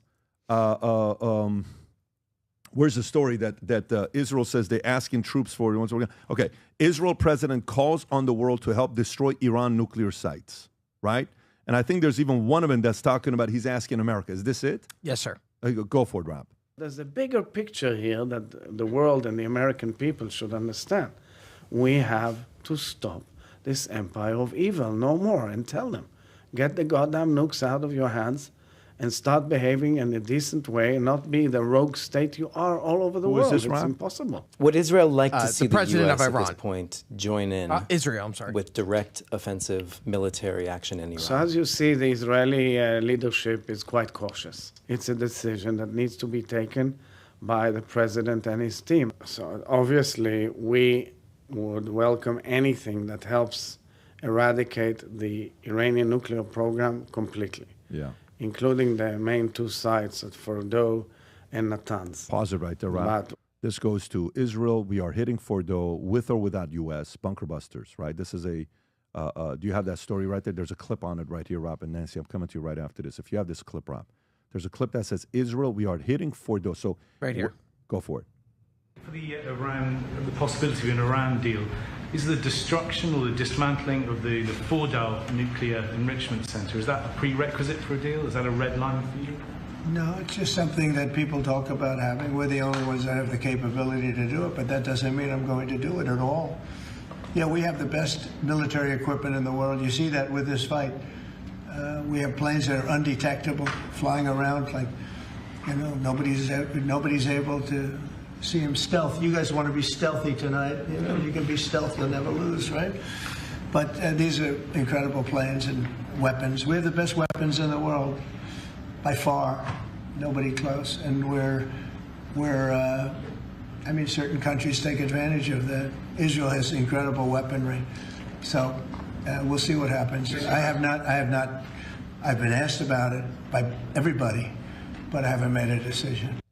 Israel National Security Advisor Ted Cruz stated in an interview Channel 12, Israel operation against Iran will not end without damage in Fordow nuclear facility, which is 90 meters underground and houses thousands of uranium-enriched centrifuges. He acknowledges, I don't know if the U.S. will join, noting ongoing talks with the U.S., but no effort to persuade them. Conventional wisdom suggests that U.S. bunker-busting bombs can destroy Fordow as Israel lacks such munitions and Correct. strategic bombers. That's the tricky question right there. So Go for it. number one, I just want to say I trust Donald Trump. I don't think he's going to do anything without seeing it for himself. The intel, he's not George W. Bush. I mean, he knows what he's doing, knows what he's talking about. He knows what he's seen. And if they tell him, hey, this is what's happening, he's going to want to say, show me, right? And so he won't make a decision, I believe, without all the facts and information and intel, number one. Number two, I think, you know, Israel, their heaviest bunker buster is 5,000 pounds. Like they've even admitted today, I believe, that they might need to go in using humans if the U.S. doesn't help. We have, as you all know, the B-2 aircraft that are needed to drop heavier bunker busters. We have a 30,000 pound bunker buster bomb, which would, you need a couple of them, do the trick. We think it would do the trick. I don't know if you need anything more than that, but we have definitely have equipment and munitions that would work that Israel might need to use. And I'm okay with us doing that if that's what Trump decides. That doesn't mean we have troops on the ground. I think we can do it without. But lastly, to posit this idea, if we allow Iran to get a nuclear weapon, we either fight now or we fight later, because Iran's going to drop that nuclear bomb on Israel or somewhere else, no matter what. They've stated that. They've told us what they're going to do. So we're either going to war now, we're going to war later. Now, let's do it without troops on the ground. Much better, safer for everybody, because there's going to be war with Iran no matter what, whether it's right now or whether it's 10 years from now, 20 years from now, whenever that happens. They're going to drop a nuke and there's going to be World War III. We avoid World War III with watching Israel take the lead, do it. If they need some of our missiles or bombs, I hope that we provide it. Keep our troops out of it. That's the ideal situation, in my opinion. Thoughts? So I also trust President Trump, and the decision here is very straight. It's like, Iran cannot have a nuclear bomb. Part one, Israel gets challenged or told, look, you got your military, you got everything like this, and you got a lot of the stuff from us, you got some of the best stuff from us, go do it. And it said, well, we need this and this. Okay, well, you give that. And that's where the slippery slope starts. That's when the French were flailing in Vietnam. Well, we'll provide some advisors. Well, we'll provide limited assault infantry support. Well, we'll do this. And all of a sudden you find yourself in it. Where I don't want to be boots on the ground. I don't want to be in it. But if we've got the best delivery mechanism, the B-2, delivery platform, and we've got the best bunker buster bombs. Although I've seen all the diagrams of this, and The I've bunker buster bombs, Tom, is that the one that goes as 3 phases, 1, 2, 3? Right. Oh, man. It is a very. Can you break down to the audience what the bunker buster bomb? It's designed to go when it's delayed fuses in multiple levels, and it's designed to build a hole for itself and then have the bigger explosion down in the hole once it's there. And the design is when you have an enemy deep underground and building bunkers, you have to get through all the soil down to a level to provide a dramatic explosive concussion downward. And that what Representative Mace was just talking about is Israel's got 5,000-pound bunker busters. Now a 30,000-pound bunker buster, I mean, that's 15 tons of trouble that comes down, initial explosion, delayed fuses, and then the massive explosion. Now, what if it doesn't do it? What if it doesn't do it? And you've got this tunnel that goes deep into the mountain. See, they go penetrating in, and then now what have you got? You got to, okay, who's going to be Luke Skywalker and fly to the center of the Death Star and put the bomb down this long tube that goes down? And so the question really is what if the bunker busters don't work? What if these things are so deep? Do you have to put basically elite infantry on the ground to get there and to go all the way through this thing? Do you have to assault Fordow? Israel has elite infantry.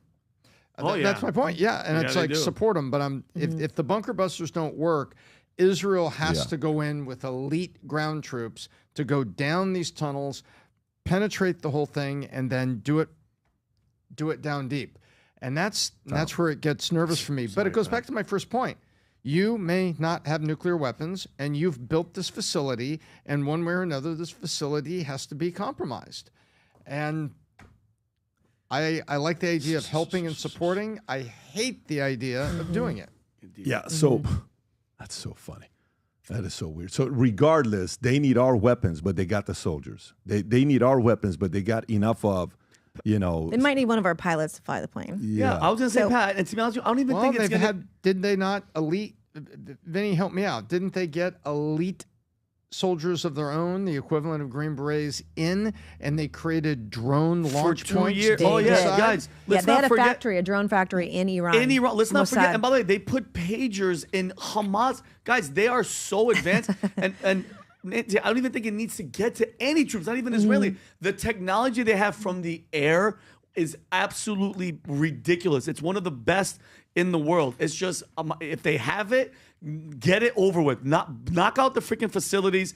I don't want any human beings dying, the less as we can, and just get this guy out. We have to get this Khomeini guy out of power. That type of mentality, that type of leadership, it's not helping. Anybody that's saying death to America, it's only a matter of time till that guy does something stupid to us. I'm not worried about the people that say it. I'm worried about the people that build capabilities. But mind you though, that guy that's saying death to America, how many of those people through the open border for 4 years do you think are here, Nancy, waiting for that call? Because a lot of them were giving cell phones. They're all go, here's money, go stay wherever you're staying. So Thomas Homan said, we're going to have something. He said this from his mouth. The borders we have something that's going to be coming that's going to be worse than 9/11. Sleeper cells can create low technology havoc fact. On citizens. That's horrifying. Did you see this funny exchange when the lady's asking, so when are you going to be attacking Iran? Did you see that one clip with Trump? And Trump's like, where he's outside because with I'm going to tell you. Of course I'm going to tell you. Go what ahead, time Rob. is it? Watch this here. About whether you are moving closer or you believe the U.S. is moving closer to striking Iranian nuclear facilities. Where's your mindset on that? I can't say that, right? You don't seriously think I'm going to answer that question? Will you strike the Iranian nuclear component? And what time exactly, sir? Sir, would you strike it? Would you please inform us so we can be there and watch? I mean, you don't know that I'm going to even do it. You don't know. I may do it. I may not do it. I mean, nobody knows what I'm going to do. So funny. He's the best. It makes you miss Donald Rumsfeld when Donald Rumsfeld. No, we was don't at miss a- Donald Rumsfeld. Yeah, at all. No. Oh, I don't miss him. No, no, at no. I all. mean, what he. Exactly.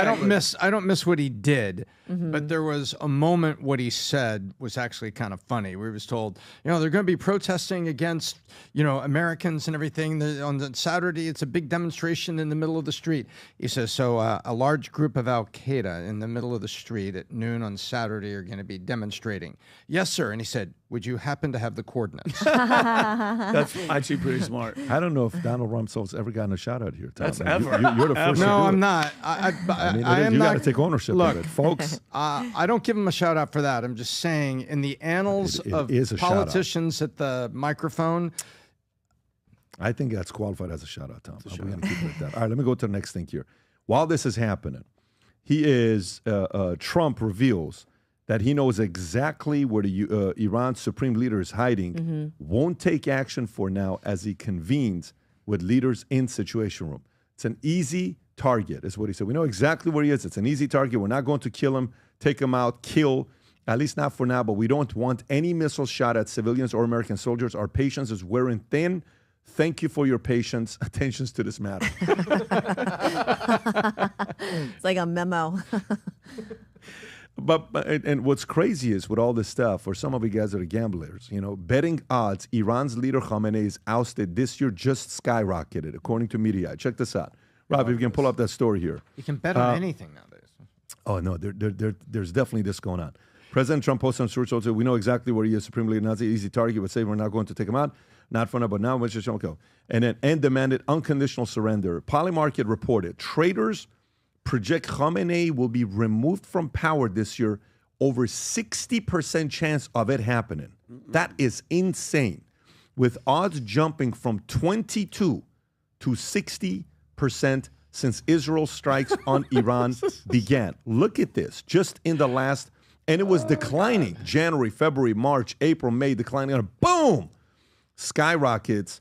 Polymarket social media stated, breaking, things are not looking good for Supreme Leader of Iran as Trump demands an unconditional surrender. And later, odds Iran's Supreme Leader out this year just skyrocketed, citing Trump post calling Ayatollah Ali Khamenei an easy target. The platform defines removal as if Khamenei resigns, is detained, or otherwise loses his position or is prevented from fulfilling his duties as Supreme Leader of Iran by December 31st of 2021. So this is not about just getting killed. Resigns, step away. There was even rumors that Khamenei was, leaving the country. A lot of his leaders were leaving the country. Even there was a story yesterday that Ahmadinejad was killed. We immediately got a message from his camp saying, please make sure you tell the people we're not killed. I'm still around. He was alive. That was a false alert. But what do you think about this Polymarket Khamenei? What do you think is likely that the regime's going to change here before 2026? I'm surprised it's only 61%. Really? Oh yeah, the Iranian people, as soon as he's out, I do believe they're going to rise up. You have young women protesting in the streets in Iran, taking their hijabs off. I mean, these young Iranian people are heroes, and they are just ready for their moment. And I think their moment's going to get here sooner than anyone else believed. I hope so. Well, this came out yesterday. Rob, can you put the full tweet so we can read what the tweet says? I'd have to grab that, yes. You just go to his account and you'll see it. But he posted this video yesterday and said specifically, the future looks bright for the Iranian people, something like that, with his tweet. And then put a video up that I think got 20 million views, if I'm not mistaken. A lot of commentary with that. Can you translate that one? Not that one. There's one go a little bit lower, Rob. That's the one. Okay, so Islamic Republic has come to an end and is falling. What has begun is irreversible. The future is brighter, and together we will navigate through this sharp turn in history. Now is the time to stand. It is time to take back Iran. May I be with you soon. And if I'm not mistaken, was he in Israel yesterday, Rob? Can you pull up that clip? There's a clip of him being in Israel, walking around. I think, is this recent? Do you know what the timeline of this is, Rob? I'm not sure of the timeline, but this is the clip. Okay, play the clip. This is him in. Might be old, Pat. but Could it be he's- old? I think. He's in Israel. They're at the wall. Yeah, he's at Yeah, the like, wall. what do you- Like it looks kind of peaceful. Like, I mean, it'd be a little bit crazy. Question is, I don't know if this is. So you're saying this is maybe in the past when he did Maybe. this. So who knows? It's a lot of people are saying that he's going to be the returning to Iran. Some are saying it's going to be some folks internally. But regardless, Nancy, what you're saying is you're thinking this thing's going to get done sooner rather than later. I do, because if they take out the supreme leader and they've taken out all of his top brass, there will naturally be a regime change. The people are not going to tolerate this again. They're tired of it. There are so many political prisoners that are out now. They're going to rise up. I do believe they will rise up. But I believe this is different. I could be wrong. We could be back here a year from now and be like, groveling, I'm so sorry, I was wrong. But I don't think that's, I hope that's not where we're going to be. But I just, they're ready. There are leaders that are sitting in the wings, not just the former king, but there are other leaders within the Free Iran movement who are ready to step forward. And the people, they want democracy. Is Congress fairly aligned on the same page on this issue? Would you say most of Congress and Senate, even left and right, are they mostly aligned on this issue or no? I would say no. On the left or on the right? I think it's going to be a mixed bag on both sides. Even on the conservative side? Because we're all coming from 20 years plus of forever wars. We were lied to, weapons of mass destruction. Taking Saddam out was the worst thing we could have done.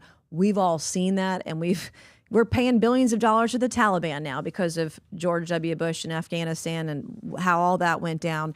Nobody wants to see that again. But the Iranian people, it's a different country with different people, different values, and they are modern. They are, savvy. I think it's a much more modern Gulf state if given the opportunity. Look where they were in the 70s. They were just a normal country back in the late 70s. Right. And so I think that's their history. That's where they come from. That's what they want their future to be. It was Dubai before there was Dubai, except with a massively rich history of a couple thousand years old. Thomas Massie, how was your relationship with Massie? It's fine. Okay, so Massie, this is the part where you see some folks on the camp. They're like on, Massie's side. Massie, a Kentucky Republican, announced on X, "This is not our war. Even if it were, Congress must decide such matters according to our Constitution. I'm filing a resolution with a bipartisan group led by Ro Khanna to block unauthorized hostilities against Iran, introducing a House resolution under the War Powell Resolution of 1973 to prevent President Donald Trump from engaging in unauthorized hostilities in or against Iran." Co-sponsored include Representative Ro Khanna, California, Don Beyer from Virginia, Craig Cesar from Texas, AOC New York, Nydia Velasquez of New York, Lloyd Doggett of Texas, Chuy Garcia of Illinois, Delia Ramirez, I'm probably butchering some of these names, Pramila Jayapal of Washington, Summerlee of Pennsylvania, Jim McGovern of Massachusetts, Ayanna Presley of Massachusetts, Ilhan Omar, Rashid Tlaib. Massie is on the side of Rashid Tlaib, Ilhan Omar, and a couple AOC on this resolution, uniting Massie with progressive Democrats seeking to halt U.S. military involvement in Iran-Israel conflict, with moderate New York Representative Mike Lahr opposing it, stating Monday, if AOC and Massie are a yes, that's a good bet that I'll be a no. I'll wait to see the resolution, but I'm skeptical. Massie has a massive following. A lot of people are on his side. What are your thoughts on this? Well, he's right technically on the war powers part of it. There is the War Powers Act. The president does have to go to Congress and ask permission to go to war. That is a thing. I disagree with the first half of the premise of the document. And in this case, when we're talking about Middle Eastern policy, military policy, and Iran having nukes, I am not going to be on the side of Ileana Presley, AOC, Rashida Tlaib, Ilhan Omar. I'm not with them. Because we all know what they want, and I want none of that. But he's right on the war powers part of it. The president is supposed to come to Congress and get a vote, make the ask. And I respect that and believe that he should do that. Put your vote on the board. Let the people know where you stand. Where do you think it'll end if they put the vote out there? You think it'll favor him? I think it's hard to say at this point because there's. There are Republicans who are against any involvement. There are people like me who don't want boots on the ground, but I'm okay giving them a bomb.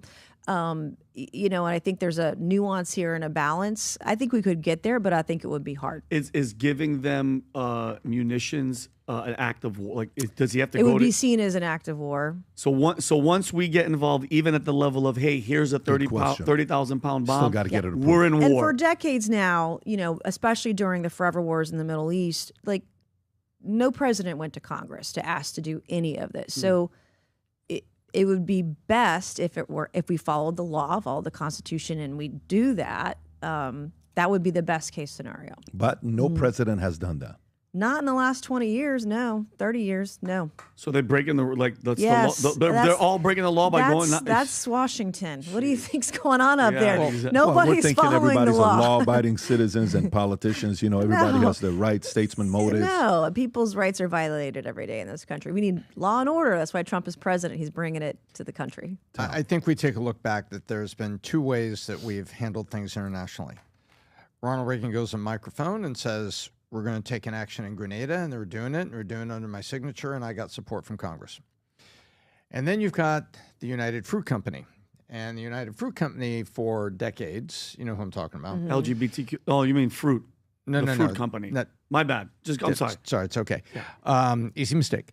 The United Fruit Company is the CIA and Oliver North and the Iran-Contra arms thing. And so we've aided things internationally that way. But this way right now, this is not the United Fruit Company and the CIA. This is front and center. And I agree with restraining the war powers part of this, saying, but I disagree with preventing us of giving Israel the right tool to do the job.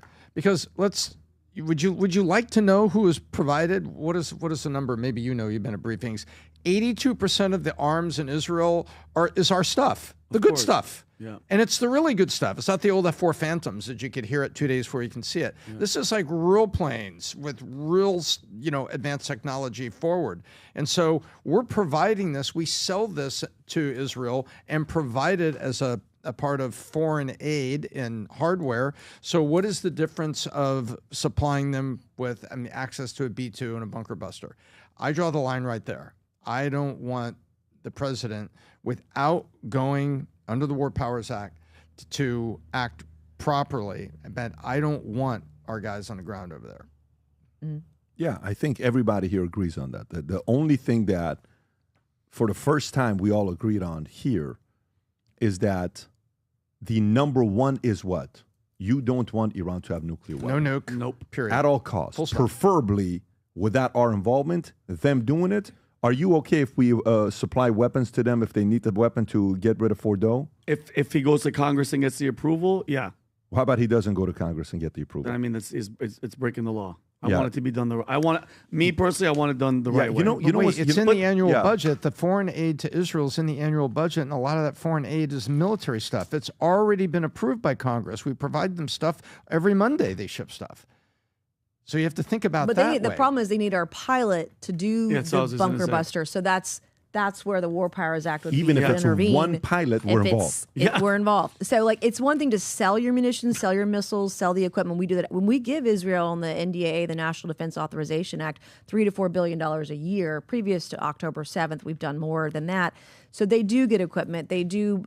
We do all that. But once they have to have our pilot and our plane to do it. And so that's where the War Powers Act comes in. Well, it's complicated. What just happened right there is, if you need the pilot, that's what I'm saying. You got to bring it. You got to use us.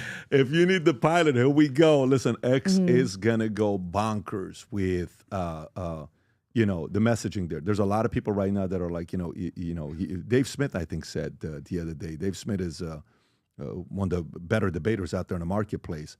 He said he voted for Trump and he asked Trump to be impeached.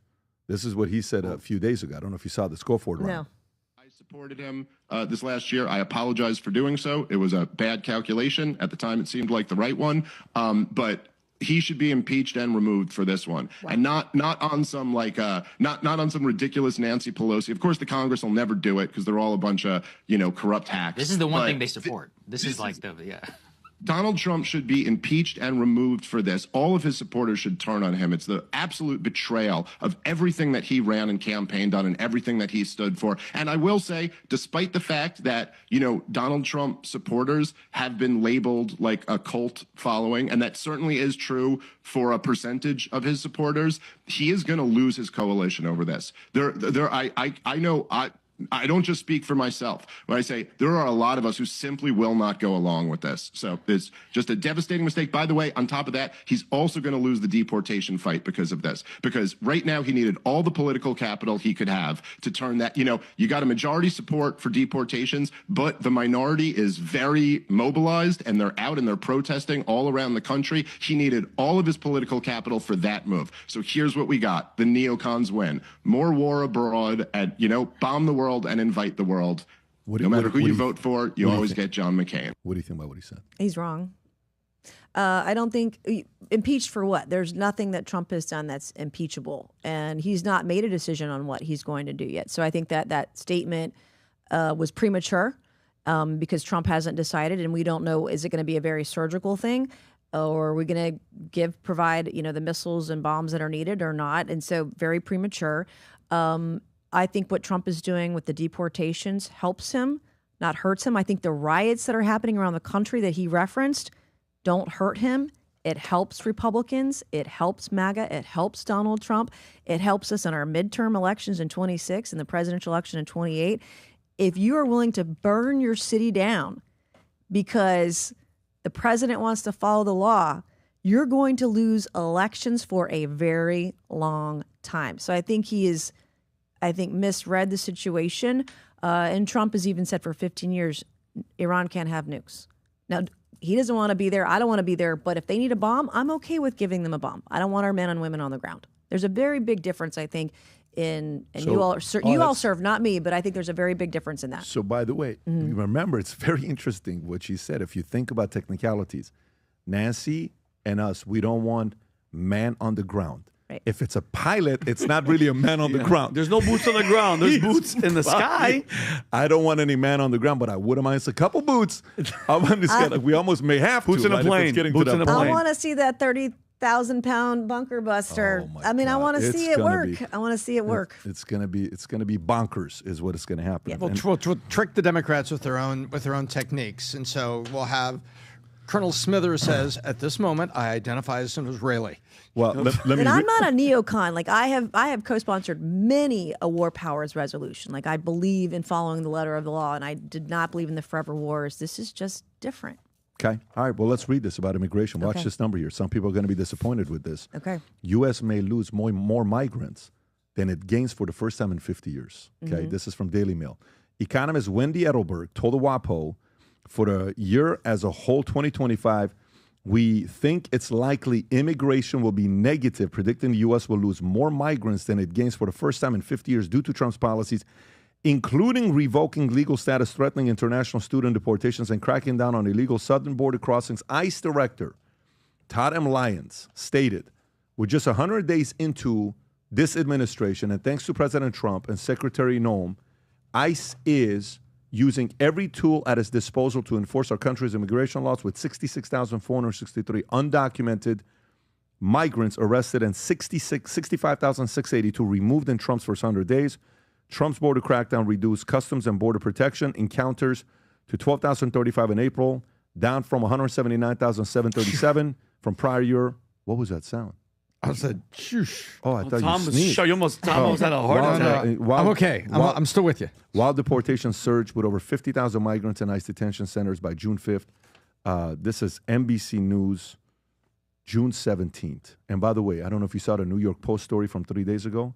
Which 1 million people have self-deported. Oh, yes, I saw that. So That's great. Does this concern you that we're going to have a net migration number this year? No, I think it's great. But the thing is, the media, the mainstream media, want to blame Trump. These are not Trump policies. This is the letter of the law. This is our country's own laws. And if you don't follow the law in your country, you don't have a country at all. It's just like the state of South Carolina. We don't follow the laws in South Carolina, we don't have a state. So he's just following the letter of the law. But also, while we're deporting, we also recognize there are jobs that need to be filled, that Americans need the opportunity to fill. And if we can't fill them, then we need people to come here with work visas, come here legally, work, go back home. We have a lot of that actually in my district because we're heavy tourism. For 9 months out of the year, we're bringing in Jamaicans and from other countries, and they're doing food and bev industry for 9 months. They go home for 3 months, they come back. It works really well. But no, he's doing the country a a service and a favor. I love what he's doing. I love the self-deportation. I love the gold card. Bring your money here. Get citizenship. $5 million bucks. Bring it here with your $5 million bucks. Yep. I gotta love it, Tom. You made a look, Tom. What was that look about? You made a look like you disagree with what she said. And let me tell you, I felt it. Did you hear the noise? I felt it. I saw it in the side eye. I was Not gonna lie, Nancy. Respectfully, I'm a married man. He's been trying to avoid looking at you the entire podcast because he doesn't want. He wants to stay as focused as possible. Go ahead, Tom. He's looking straight. No, down. I think this is good. Straight. This is good. It's neutral, right? The ones removed and the ones that came in lawfully, it's neutral, whether it's a temporary work visa or not. And Tom, you made a look. Tell us what that look was. Yeah, it was. She I felt felt it as well. Oh, I Just straight up tell us, Tom. We felt it. What was the look about? I don't know. She was talking about the Jamaicans and the seasonal labor, which I'm in favor of. But You're making me crazy, Tom. What was the look about? Well, she said it was He's hospitality. So what Jamaican? Margaritas, probably. So it's is that what it was? Got it. But what do you think about it? Because when you think drinks. about there's a couple ways to look at this. If I'm the enemy.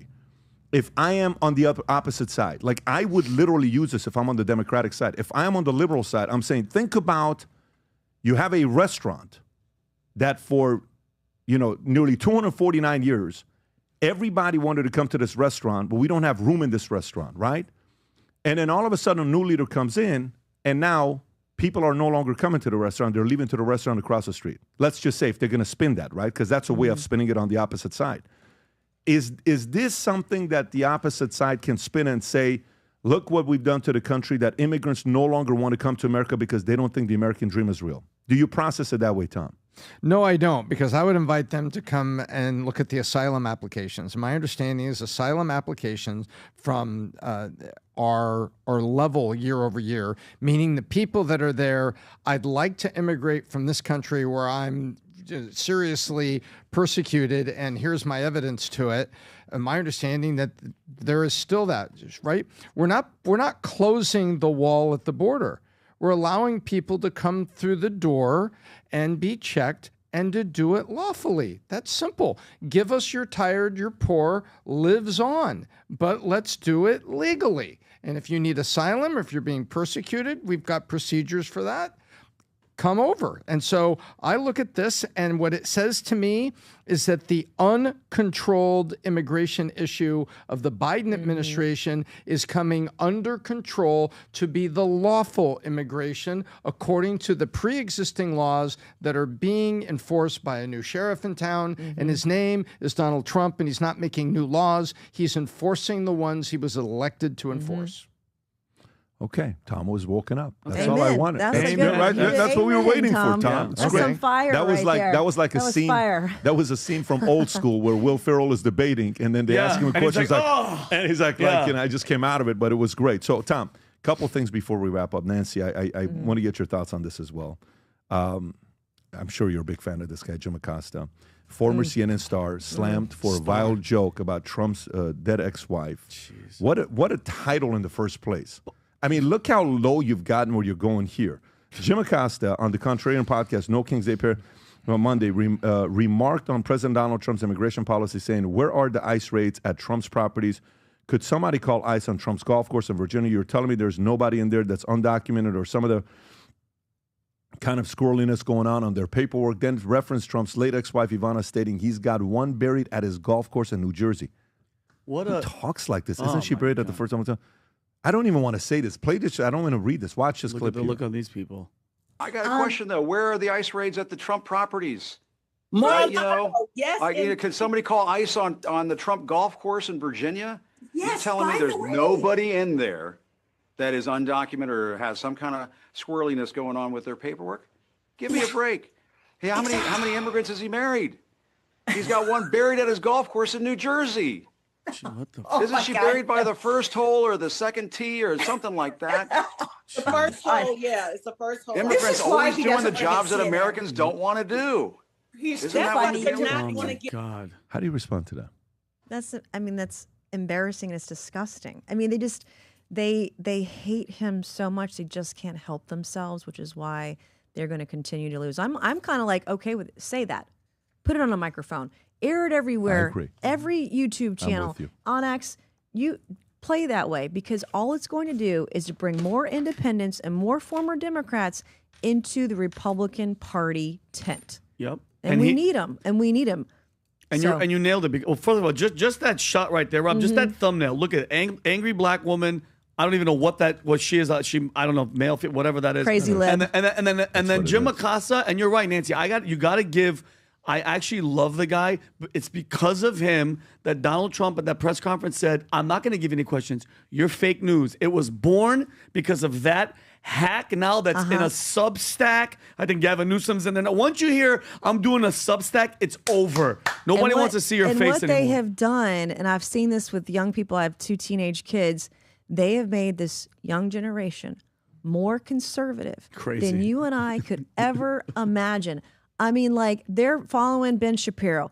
They're crazy about Charlie Kirk. They love MAGA. I mean, it is incredible because they see the way they've been treated growing up, and they're like, nope, no more, not doing this. And they see the hero that Trump is, and that kind of attitude, those kind of comments have made this next generation more conservative than any of us here at this table today, and I am grateful for it. Thank God. Gotta love it. Well, Amen. listen, thanks to Jim Acosta, we have fake news. Yeah. Last thing I want to wrap up with this story, because I'm also curious to know what you guys think about this in D.C. So for the longest time when you're campaigning, it's about going on Fox, going on CNN, going on MSNBC, going on all these different places, right? So streaming surpasses combined broadcast and cable viewing for the first time ever. New York Times said its official streaming is now the king of TV.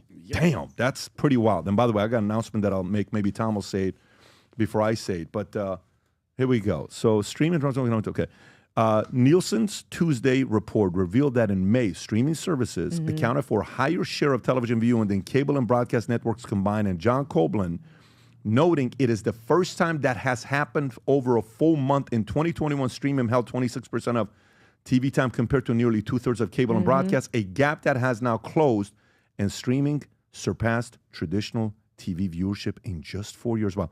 Viewers over 65 who represent 1/3 of total TV viewing drove the shift, with Nielsen stating their YouTube watch time last month grew 106% from May of 2023, equaling the viewing hours of children under 11 years old. Since 2023, this age group has been the fastest growing for YouTube and TV sets, particularly favoring free non-subscription platforms like YouTube. The surge of streaming was initially led by younger viewers, but the adoption by older viewers who watch more television than any other group solidified the overtake, as older viewers have been moving to streaming in droves in the last few years.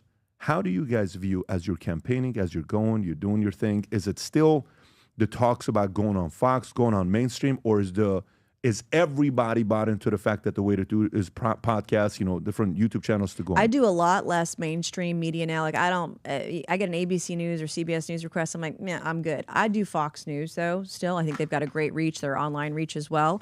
But last year, when I run my own races, when I had my campaign, we only did cord cutters for the TV. We did just streaming only and some digital stuff. I didn't do cable or broadcast, really any of that, hardly. I put more of my effort into streaming, and in fact, like Spotify YouTube, to reach every possible audience I could because of all the cord cutters. I'm in a pretty, I think, wealthy, modern district. We have a lot of cord cutters, and that's where I focused most of my investment when I got my reelection. I won by a larger margin last year than I ever have. How big was the margin? 27%, 27% in my primary, Republican primary. I had somebody spend over $7 million against me in that race. It was tough. And then my general election, I won by 18 points. Now, mind you, 4 years ago, I won by 1. When I flipped a Democrat seat. So I won by 1 the first time 4 years ago. By my re-election this past year, I won by almost 20. In the primary, you used $7 million against you. Over $7 million was spent against me. Damn. Over 1 vote. Wow. Tom. So, well, first of all, congratulations for that. We know Beth Van Dyne, and she had a similar experience where she won by a razor as Pelosi was pouring money into Dallas 24. Yep. And then when the vote was counted, the next one, she destroyed them once they saw what she was going to do. What's interesting here, we'll give you a little focus group on this. We had dinner just the other night with a prominent, we won't name names, but very prominent media individual from the agency side in LA. And he talked about his older parents have 2 TVs. One, his mom was watching YouTube and watching podcasts, and the other one, they had basically general news on all day. But there was people over 65 sitting there watching it. And that's similar for my mom. My mom watches on the small. And so now the words talk, numbers scream. And you've got now streaming is the battle's over, because you're looking at stats that are looking, 60, 90 days in the past. And what's happening going forward is the cable subs are going down. You see it every quarterly report that the Comcast makes, and your DirecTV, a shell of its old previous self. And so now you've got the new audiences are choosing podcasts. And more importantly is they see the podcasts as sources of more authenticity, and they're increasingly skeptical of what's going on. And we know CNN's for sale. It's just been packaged up in a little package, and they're going to spin it on the stock market as a separate company. And that's where they're going with that. And by the way, when they were trying to sell CNN, they actually said, don't worry about the contracts. We'll mitigate the contracts. And we've got Caitlin basically on the rookie deal, only at about $3 million a year. So they're even selling against themselves. And the era of high dollar Anderson Coopers are over. Those contracts are going to be out. They're going to be cut. And then you're like, Jim Acosta has to go find an audience on a freaking podcast. He can't say that on mainstream media because they won't have him on. So even he is knurfing for moisture, looking out on a podcast, trying to find some place that'll let him speak. So I think this is a wonderful thing, but more than just the shift to cord cutters, it is a shift of America looking for authenticity and looking for opinion that they can trust. Did somebody give you like 2 additional cups of coffee last I think they 7 minutes, 11 minutes? Something happened. I'm out of coffee. That was spot on. Where did it go? He was spot on. Did you hear about what Netflix announced? No, what did Netflix announce? So Netflix has got 350 million viewers, right? Massive. Now they're thinking about getting into the podcast game. Really? So imagine now you're watching Netflix and you're like, let me watch Rogan. Let me watch Flagrant. Let me watch, Theo. Let me watch... Now, right there, Netflix is eyeing video podcasts as it expands beyond TV and film. As YouTube dominates the podcast space, Netflix sees an opportunity to woo creators and blur the lines between talk shows and podcasts. Coming to a TV near you, folks. Netflix wants to get huge built-in audience for any podcaster that can get on Netflix. For sure. Yeah, it's going to be interesting. Well, this has been a blast having you on. And we're going to have you back on next year to see whether you're going to apologize or you're going to say I was right. So we got to follow up. I'll bring flowers or not. Hopefully you're buying me flowers. Yeah, exactly. It's going to be one of us. But it was a blast having you on. Folks, the last thing before we wrap up, we had a weird podcast we did the other day with Scott Storch. I think, Rob, Scott Storch is when? Tomorrow at 9 a.m. Tomorrow, 9 a.m. with Scott Storch. So if you know Scott Storch, the hip-hop, it's a complete different world. We've had the weirdest guests. We had Dwight Howard, Meta World Peace, Nancy, Scott Storch, just like... we just like to talk to people. That's what we like to do. But anyways, gang, it was great having you on. We will not do any home team between now and next Tuesday. Have a great weekend. Take care, everybody. Bye-bye, bye-bye.